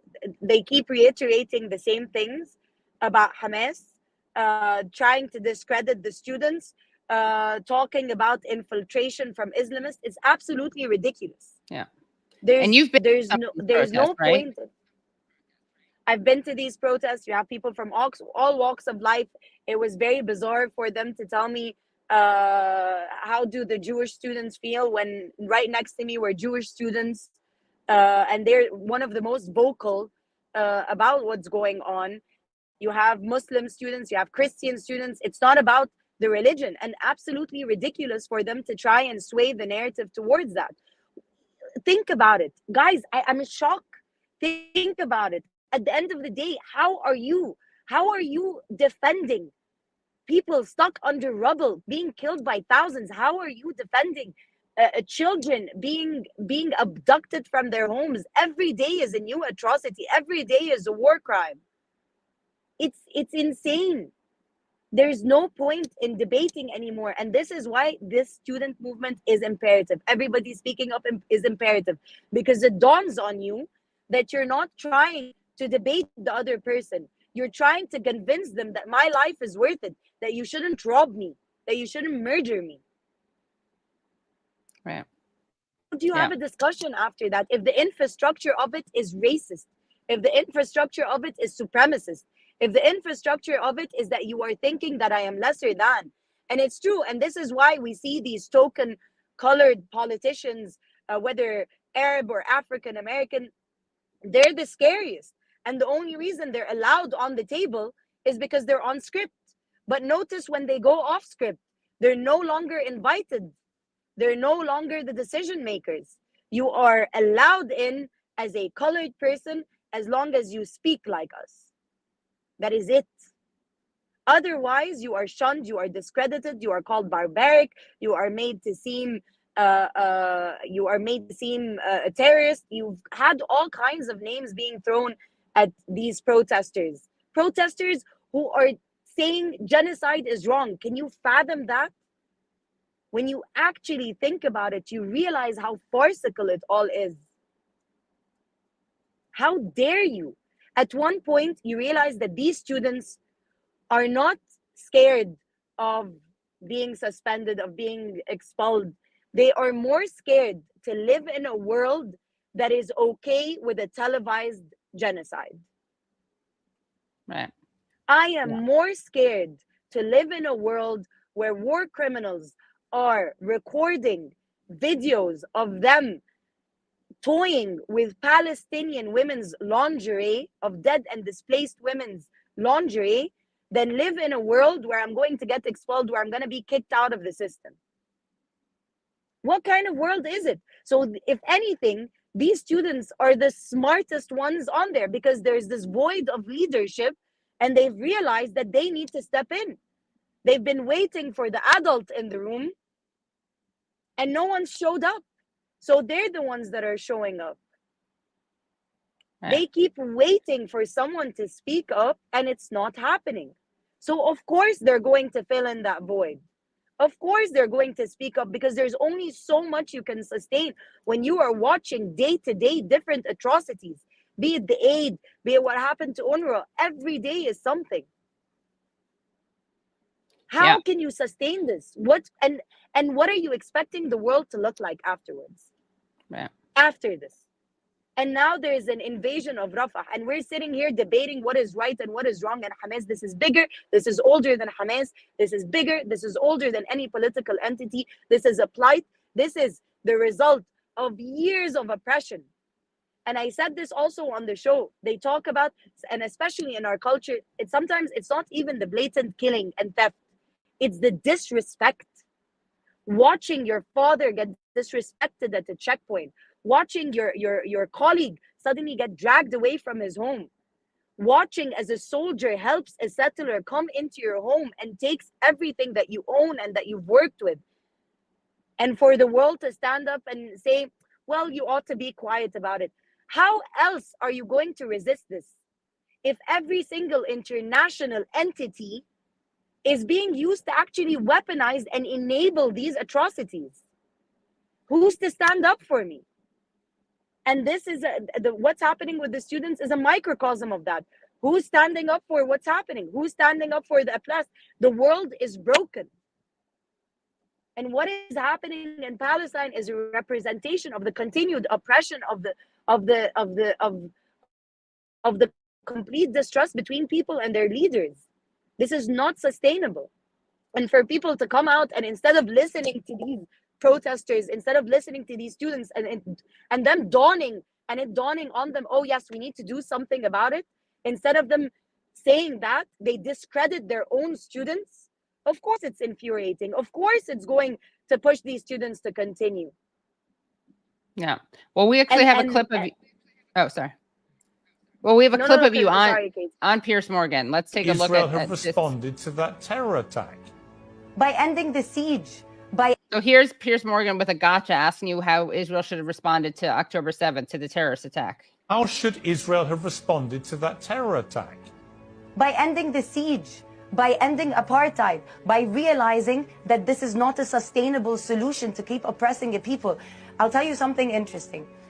There's blatant attacks, like I blatantly kill you. But there's something that we don't realize that hurts sometimes even more, the intangible, the disrespect, the checkpoints. One day at one of these checkpoints, and the amount of disrespect these people have to go through, The fact that at one point in the West Bank, a settler can just walk into your home, waltz into your home, destroy your home, take it, and be backed by a soldier. The utter disrespect of having so much injustice. There was this one Palestinian who said, our heart breaks every day over 100 times. What on earth? How is this sustainable? This is the longest well, let me ask, all right, siege on any place in history. Okay. These people absolutely have a right to resist. These people absolutely have a right to resist. And this is racism. This is a supremacist mentality. Yeah. And Rahma, what have you seen from Egypt? Can you tell us about what you've observed there? You've been to the border, right? Exactly. And this is what is insane. When has this occupation ever wanted peace? You know what they would do? First of all, they cut off aid. And then when they'd say finally they're going to open Rafah, they bomb the narrow passage between in the area, so that these big trucks full of aid can't even pass through. So even when you are to open, these trucks can pass through. They also, some people don't realize the mental warfare they put people through. And this One is second. why Sorry, I don't mean to interrupt you. I just Bryce and Aidan, who wanted to stay to overlap with you, they both have to go because they're like they're at the encampment. So we're gonna let them go, but then we'll keep talking. Yeah, I just want to say thank you, Rahma, for all that you've done and all that you continue to do. You've been a powerful voice for educating and motivating people. Invaluable, and keep it up. Really? Thank you, Bryce. It hasn't been feeling like that, honestly, not going to lie. I'm so upset. No, you got this. You got this. Keep it up. You are changing lives, changing hearts, and mobilizing the new generation. Yeah. So even if it doesn't feel like it. Yeah. All right. Bye, guys. Bye. Thank you. Bye, guys. Okay. Oops. Honestly, Katie, it's what I'm basically telling you is I think the reason it's so hurtful because it really does make you realize at one point that you are talking with people who think that you are lesser than, and therefore where can you go from there? And I think this was the problem all along. They expected Palestinians to take it. They expected Arabs to just take it. The theft, the disrespect, the continuous harassment. And for them to continue to own the narrative for so long has aided in their confidence and the audacity and the continuation of their war crimes.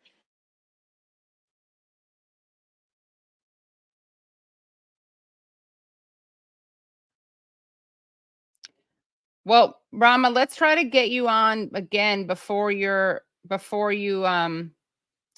go back to there. Let's try to do this until it finally reached its pressure point. Basically, yeah.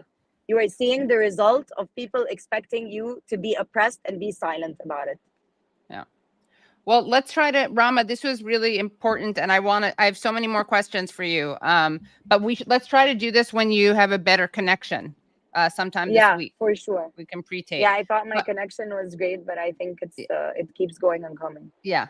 But anything you want to add about what you've seen? Because you've been to the border, right? You've been to Rafah? Yes. So look, I haven't been there for so long. Sure, I haven't been there for so long, but the one point that I was allowed to be there, I can tell you that it was occupation blocking in the aid.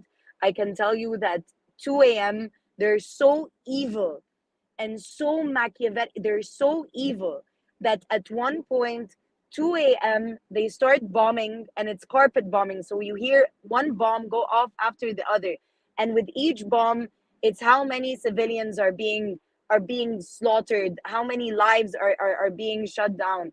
And what's scary is that you listen to these bombings and you're unable to do anything about it, even though you're just 3 kilometers away.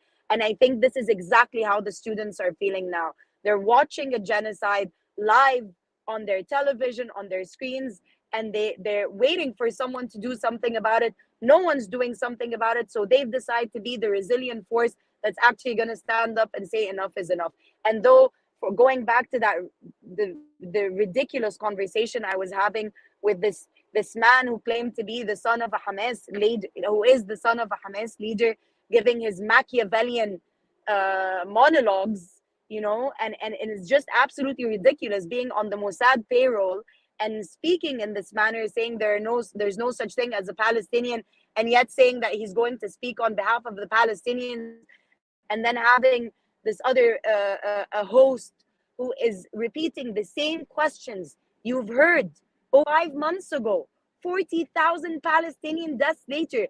And the question is, if these were 40,000 British dead, if these were 40,000 American, if these were 40,000 German, would the world still be reacting the same way it is right now? That's my question. And that's what hurts. When you realize the double standards, when you realize that Arab life is worth less. And this is why there's a continuation of the slaughter. You know, one last thing about the protests. There was this Jewish student who said something most interesting. He's like, yes, I fear for my life. Yes, I'm feeling insecure, but not because I'm Jewish, but because I'm protesting for Palestine and against oppression.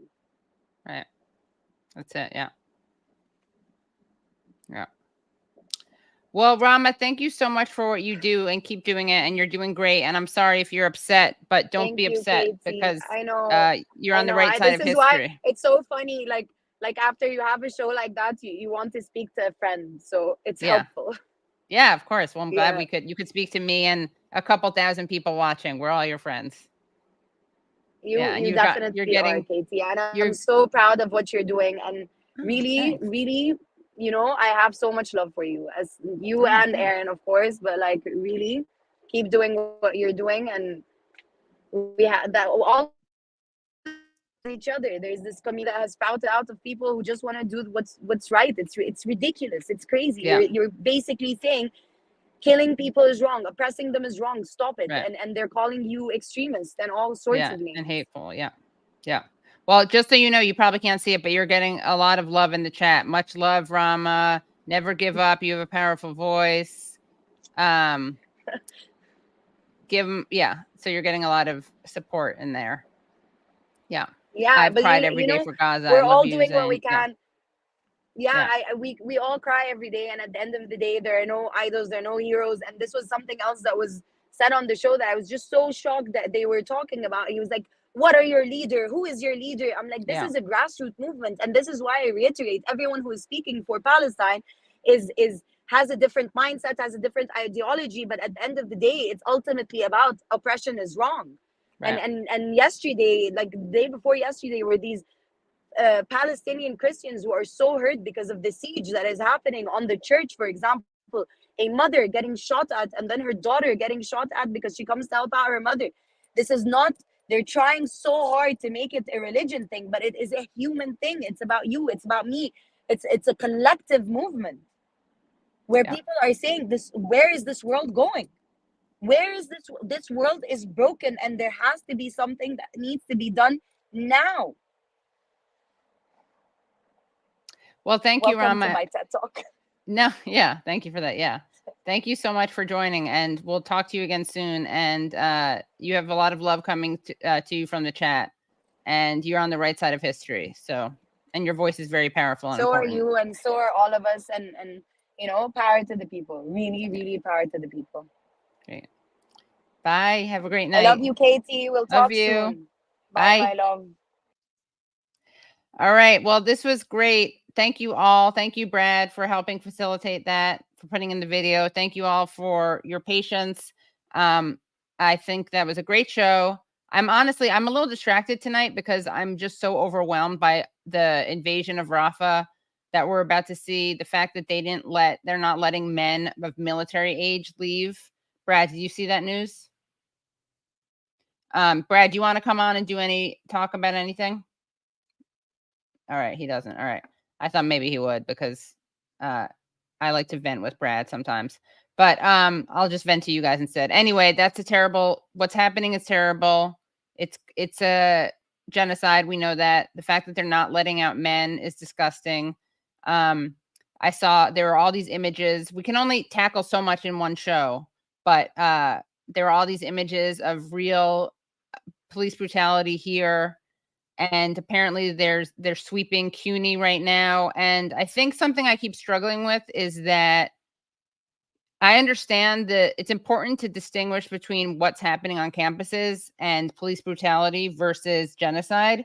But I also think that we have to know that there's a connection between those two things, because the people who are protesting against genocide.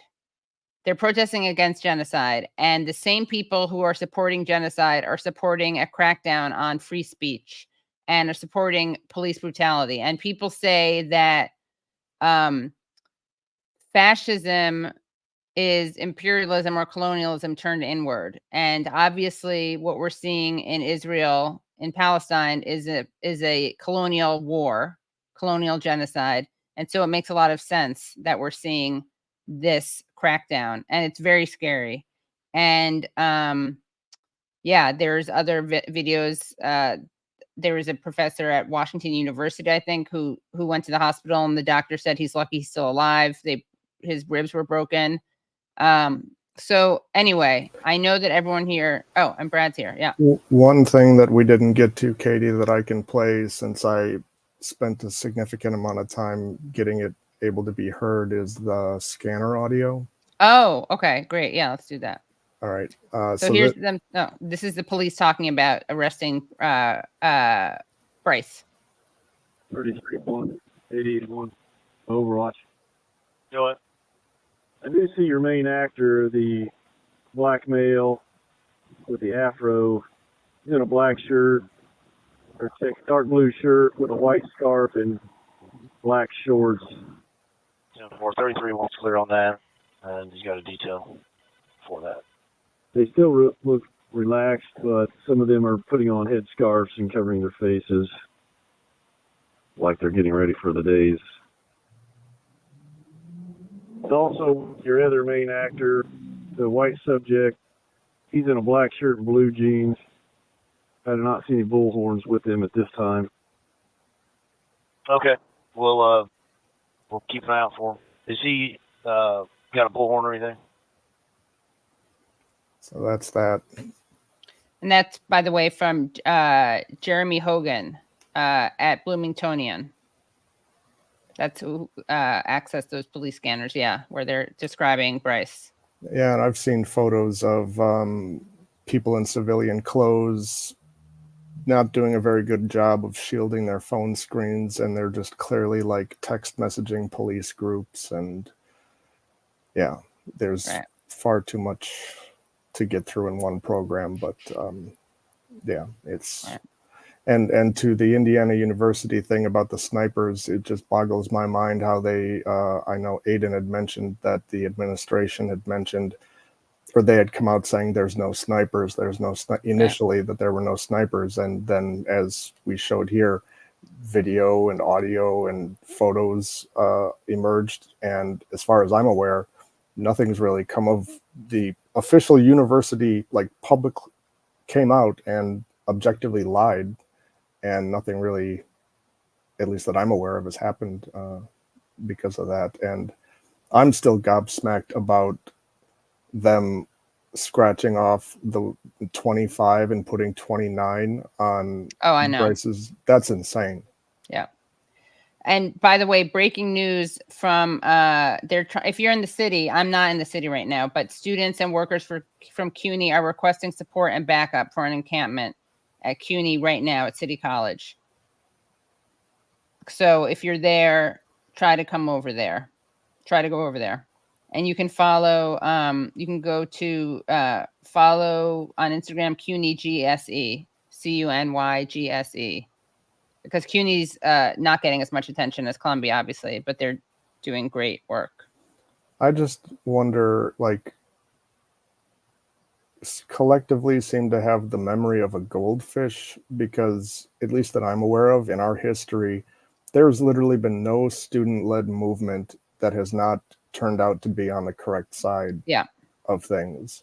And the crackdown that we're seeing now, I thought that we had kind of settled all of this during the civil rights era, with the, you know, right to protest. And then you can look back at the large nationwide student-led protests during the Vietnam War, which we haven't seen anything this widespread since that time. But just looking at all of these times in history, and yet every time it happens again, it seems like there's a significant amount of the public that's able to be convinced, for whatever reason, that that the students are in the wrong here.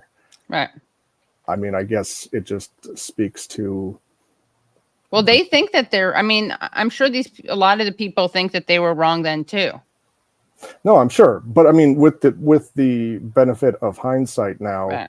You would think that at some point we would stop making the same mistakes again and again and again. Right. Well, it's also because they're trying to make them look so hateful.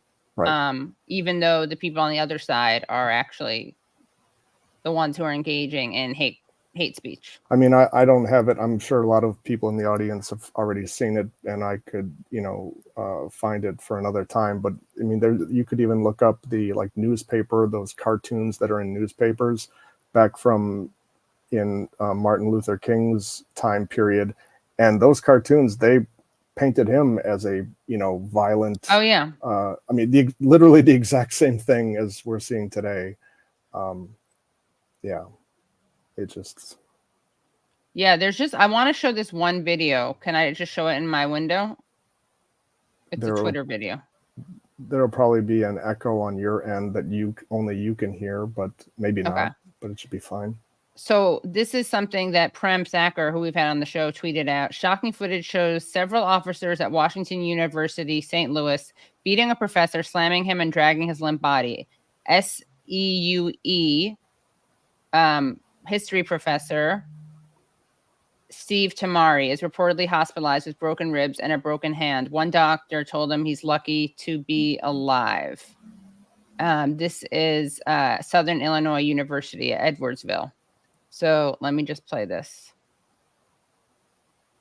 And remember, these are just the things that get captured.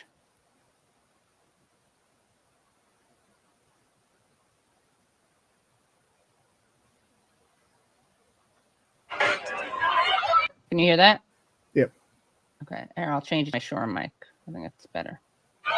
Can you hear? Yeah. Okay.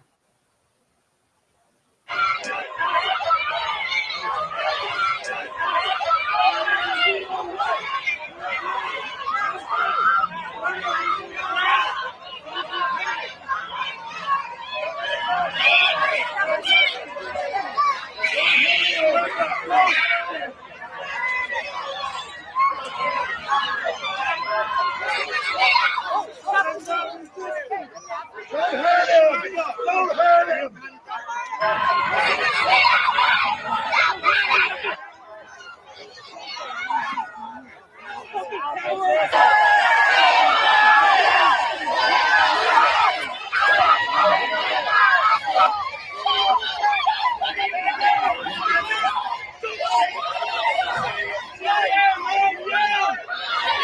Oof.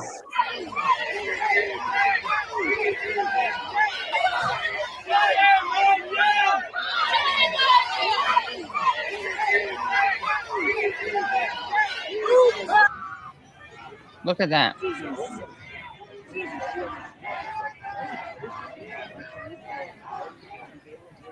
have a student on the ground.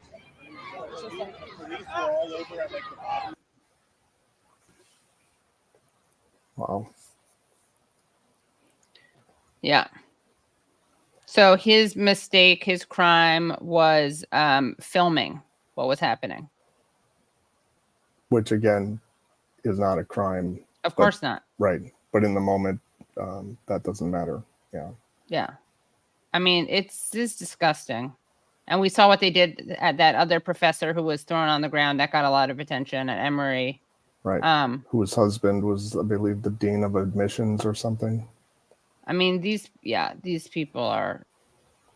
Well, and they did that to her because she saw that, I believe, a police officer was kneeling on a student's neck or head and she simply went over, yelling, stop it. Right. What's the matter with you? Stop it. And yeah, Another crime.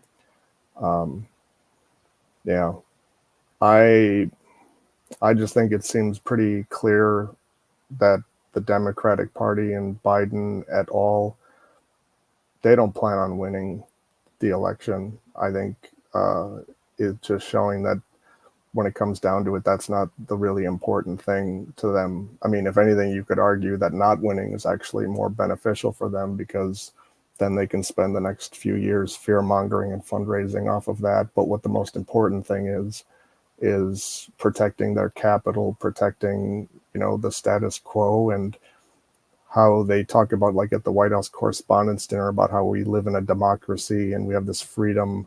One of the things that they said was like, how great it is we have a free press and a well-informed populace and things like that. What this shows to me is all of that rhetoric only goes so far as it's convenient for them. The minute that it becomes inconvenient to sustain that narrative, all pretense goes out the window and heads start hitting the pavement. Yeah. Well, I just have a friend who's at CUNY who texted me literally just now. I'm not there. He's not there, but he's a CUNY graduate center alum, and he was at the encampment this week. And he texted me, "I'm not there. I think it's a complete shit show. Almost most of the chats are almost totally silent. They broke someone's leg." I'm sorry to put this out there, but I feel like, if this continues, especially in America, but we see the way things are going, at some point, someone's going to get killed. I'm sure. All it would have taken, the police are going to kill someone. Yeah. Like with the sniper, all it takes is one. Yeah. Also, there's something I wanted to say about Palestine. And I don't know, I'm sure, again, a lot of people have seen this as well, but the juxtaposition is appropriate and incredibly stark. There's no shortage of videos of literal out and out Nazis and white supremacists marching down streets in towns, nary a policeman in sight, aside from what I imagine are probably a few policemen amongst them that are marching. Right. And we're seeing this sort of crackdown literally from students saying, please stop killing innocent men, women, and children. And this is the response. And again, this is the American system dropping all pretenses. Yeah. Yeah, and someone put this in the chat. Jill Stein herself was physically attacked and then arrested. A presidential candidate. Yeah. Yeah. And again, I've seen a lot of these clips too, and it reminded me, the only time that I'd experienced this personally was after George Floyd was murdered, and being a part of a lot of demonstrations. There were some moments there that were really stuck with me, because in a lot of these moments of conflict, I could see in those, not in every single one of them, but there were some policemen where I looked in their eyes and it was like just a rage, just kind of like, if a dog gets really wound up and you can tell, like, they can't even hear you anymore. Yeah. It's like that, but wanting to do harm to the people in front of you. And in a lot of these skirmishes, in these video clips, I've seen the same look in some of these cops' eyes. Like once they get on these people and start like they're, like, if that professor was saying, right next to him was screaming, stop it, chances are they couldn't even hear her. They were like, it's insane. And Biden's the one that not only did he not, defund, not only did he not reform, he's just amping it up, making it more and more and more. Yeah. And I think that it's astounding how Joe Biden has somehow managed to render the one argument of like, at least under Trump, under me, this would not, is not happening, but it would be happening under Trump. He has somehow managed to even take away that argument. Right. Yeah. It's, yeah. Yeah. Sorry, yeah, sorry to end on such a. No, well, I just so I get the full thing about what happened to Jill Stein. So she was one of among more than 80 protesters arrested at Washington University in St. Louis, Missouri on Saturday. Yeah. Yeah. Yeah. And I think I seem to remember, I would have to refresh my memory, but I think it was like a She also got attacked with a policeman's bike. A bike, right. Yeah. And then she got accused of assault. But and I recommend to everyone that we interviewed her a couple months ago, and I actually asked her about her journey from Zionism. And here it is. If you want to watch it, you can watch it. The Katie Halper Show. Yeah. Yeah.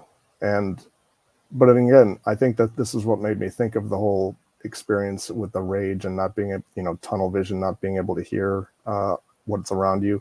When you had mentioned Jill Stein, it was like in that moment that I would be surprised if they even understood that they were attacking a person with the bicycle that was a presidential candidate. You were, sorry, say that again. You what? I would doubt that they even knew that it even occurred to them in that moment. Like, you mean because there's such a media blackout on her that they don't know who she is? Well, perhaps that as well, but it just seems like when it comes to that moment of violence, it's like black, white, old, young, man, woman. It's like, it doesn't matter. Just hit everything, and then anything and everything. I mean, at least they're equal. They don't discriminate in that regard, I suppose. But yeah, it's just. I mean, and she's no stranger to that. I mean, didn't she a couple DNCs ago or a couple debate cycles ago, the DNC or somebody like that, they sequestered her in a room or something when she tried to get onto the debate stage, and they wouldn't let her out until the debates were over. I don't think I knew that. Whoa. Yeah, this was like in, I don't know, maybe 2016 or something like that. Yeah. By the way, that video that we just saw of Professor Steve Tamari was filmed by his wife. Can you imagine? She was there. Well, she posted it. Actually, maybe she didn't film it. She uploaded it. Like when that cop dropped his entire body weight using his knee onto his rib cage, dude, you could have like punctured a lung. You could have. Yeah, that's exactly what they said. One doctor told Tamari he is lucky to be alive. He said, "You could have killed him. My lungs could have been punctured, and I could have died on the ground as they abused me." Yeah, absolutely. That's why when I saw that, when you played it back, I had like a visceral reaction at that moment because holy shit, it is so disgusting. Yeah, and again, and just whether it's this or the most important and most horrific violence, which is what's occurring to Palestinians in Gaza. Another just maddening aspect of it to me is all of these things, if there's any sort of justice, quote unquote justice, or accountability, it's always way after the fact. Of course, right. Like, they still allow this stuff to happen, and maybe in a year or 2 or 5 or whatever, you'll see some headline or whatever, a little blurb saying this police department ended up having to pay a couple $1 million because of X, Y, and Z. But like with the Genocide Convention, I'm glad that it's happening and whatnot, but some part of me is just like, well, what the hell good is all of this if it can't prevent it from happening in the moment? If the best that we can do is this reactionary, like, let it happen, and then afterward we like, well, what about just stopping it right now? Right. Yeah. Right. But I mean, I guess just to leave it on a positive note, if anyone needs some positivity or something to warm your heart a bit online, there are some videos of the people who are in Rafah thanking the students at all of these various universities and writing messages on their tents to the students in the universities. Do we have any of those? That would be nice to show. We don't offhand, but we can definitely make sure we do have. I found one. Let's end on this, okay? Because everything else that we had, it's like there was a video of like a dog that broke my heart. It was like the only surviving member of this family was a dog. Yeah. I mean, how do you? It's just So this is. But that these people, with everything that they're going through and have gone through during all of this, like, I guess it's something that I need to remember when thinking about, there's no hope. Yeah, or thinking about or feeling like you know, succumbing to cynicism or nihilism, that these people in their circumstance still found the time to make a video clip like this. Right. Okay, so let's take a look. Yeah, this is a good way to end because I didn't want to leave everyone. Okay.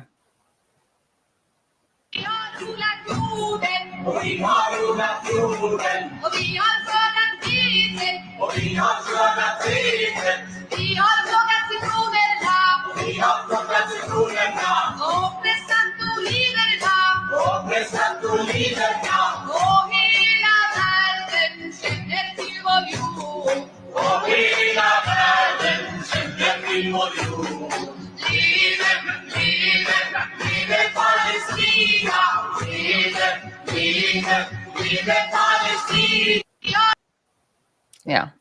So then there's others that people can find if they want to, but yeah, that was very nice to see. And based on what the other guests have said, and I've heard about it, you know, that like when Rami is saying that the reception and the view of these actions is giving them a great deal of hope and whatnot, I think that's absolutely accurate. And so, you know, anyone writing or saying anything trying to convince you that these are pointless or not changing anything or not doing anything I don't believe that for a second.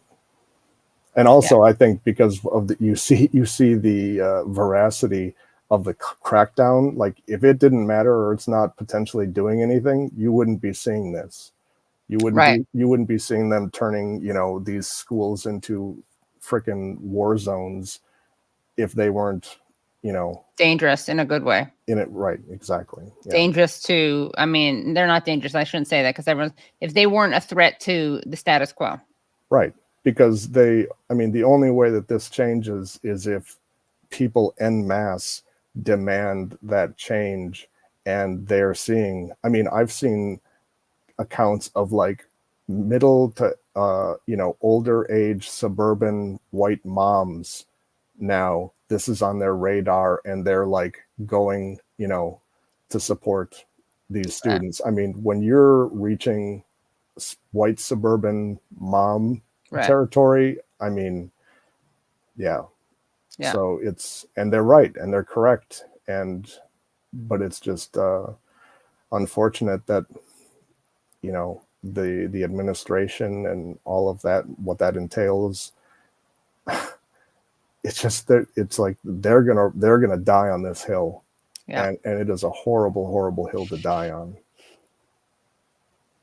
And they're mass grave. All right, we were going to end on that note. Okay, Yes. we'll end on that note. Yeah. But also pay attention to these really terrible stories, obviously, like mass graves and what's happening in Rafah. But also take heart in the fact that you can do something. Like, you literally can do something by going out to a protest. Yeah. Thank you, Brad. Right. Thank you, everyone. Yeah. Thank you, everyone. And this will, and we will see you next week. Yeah. All right. Bye, everyone. Okay, I'm down.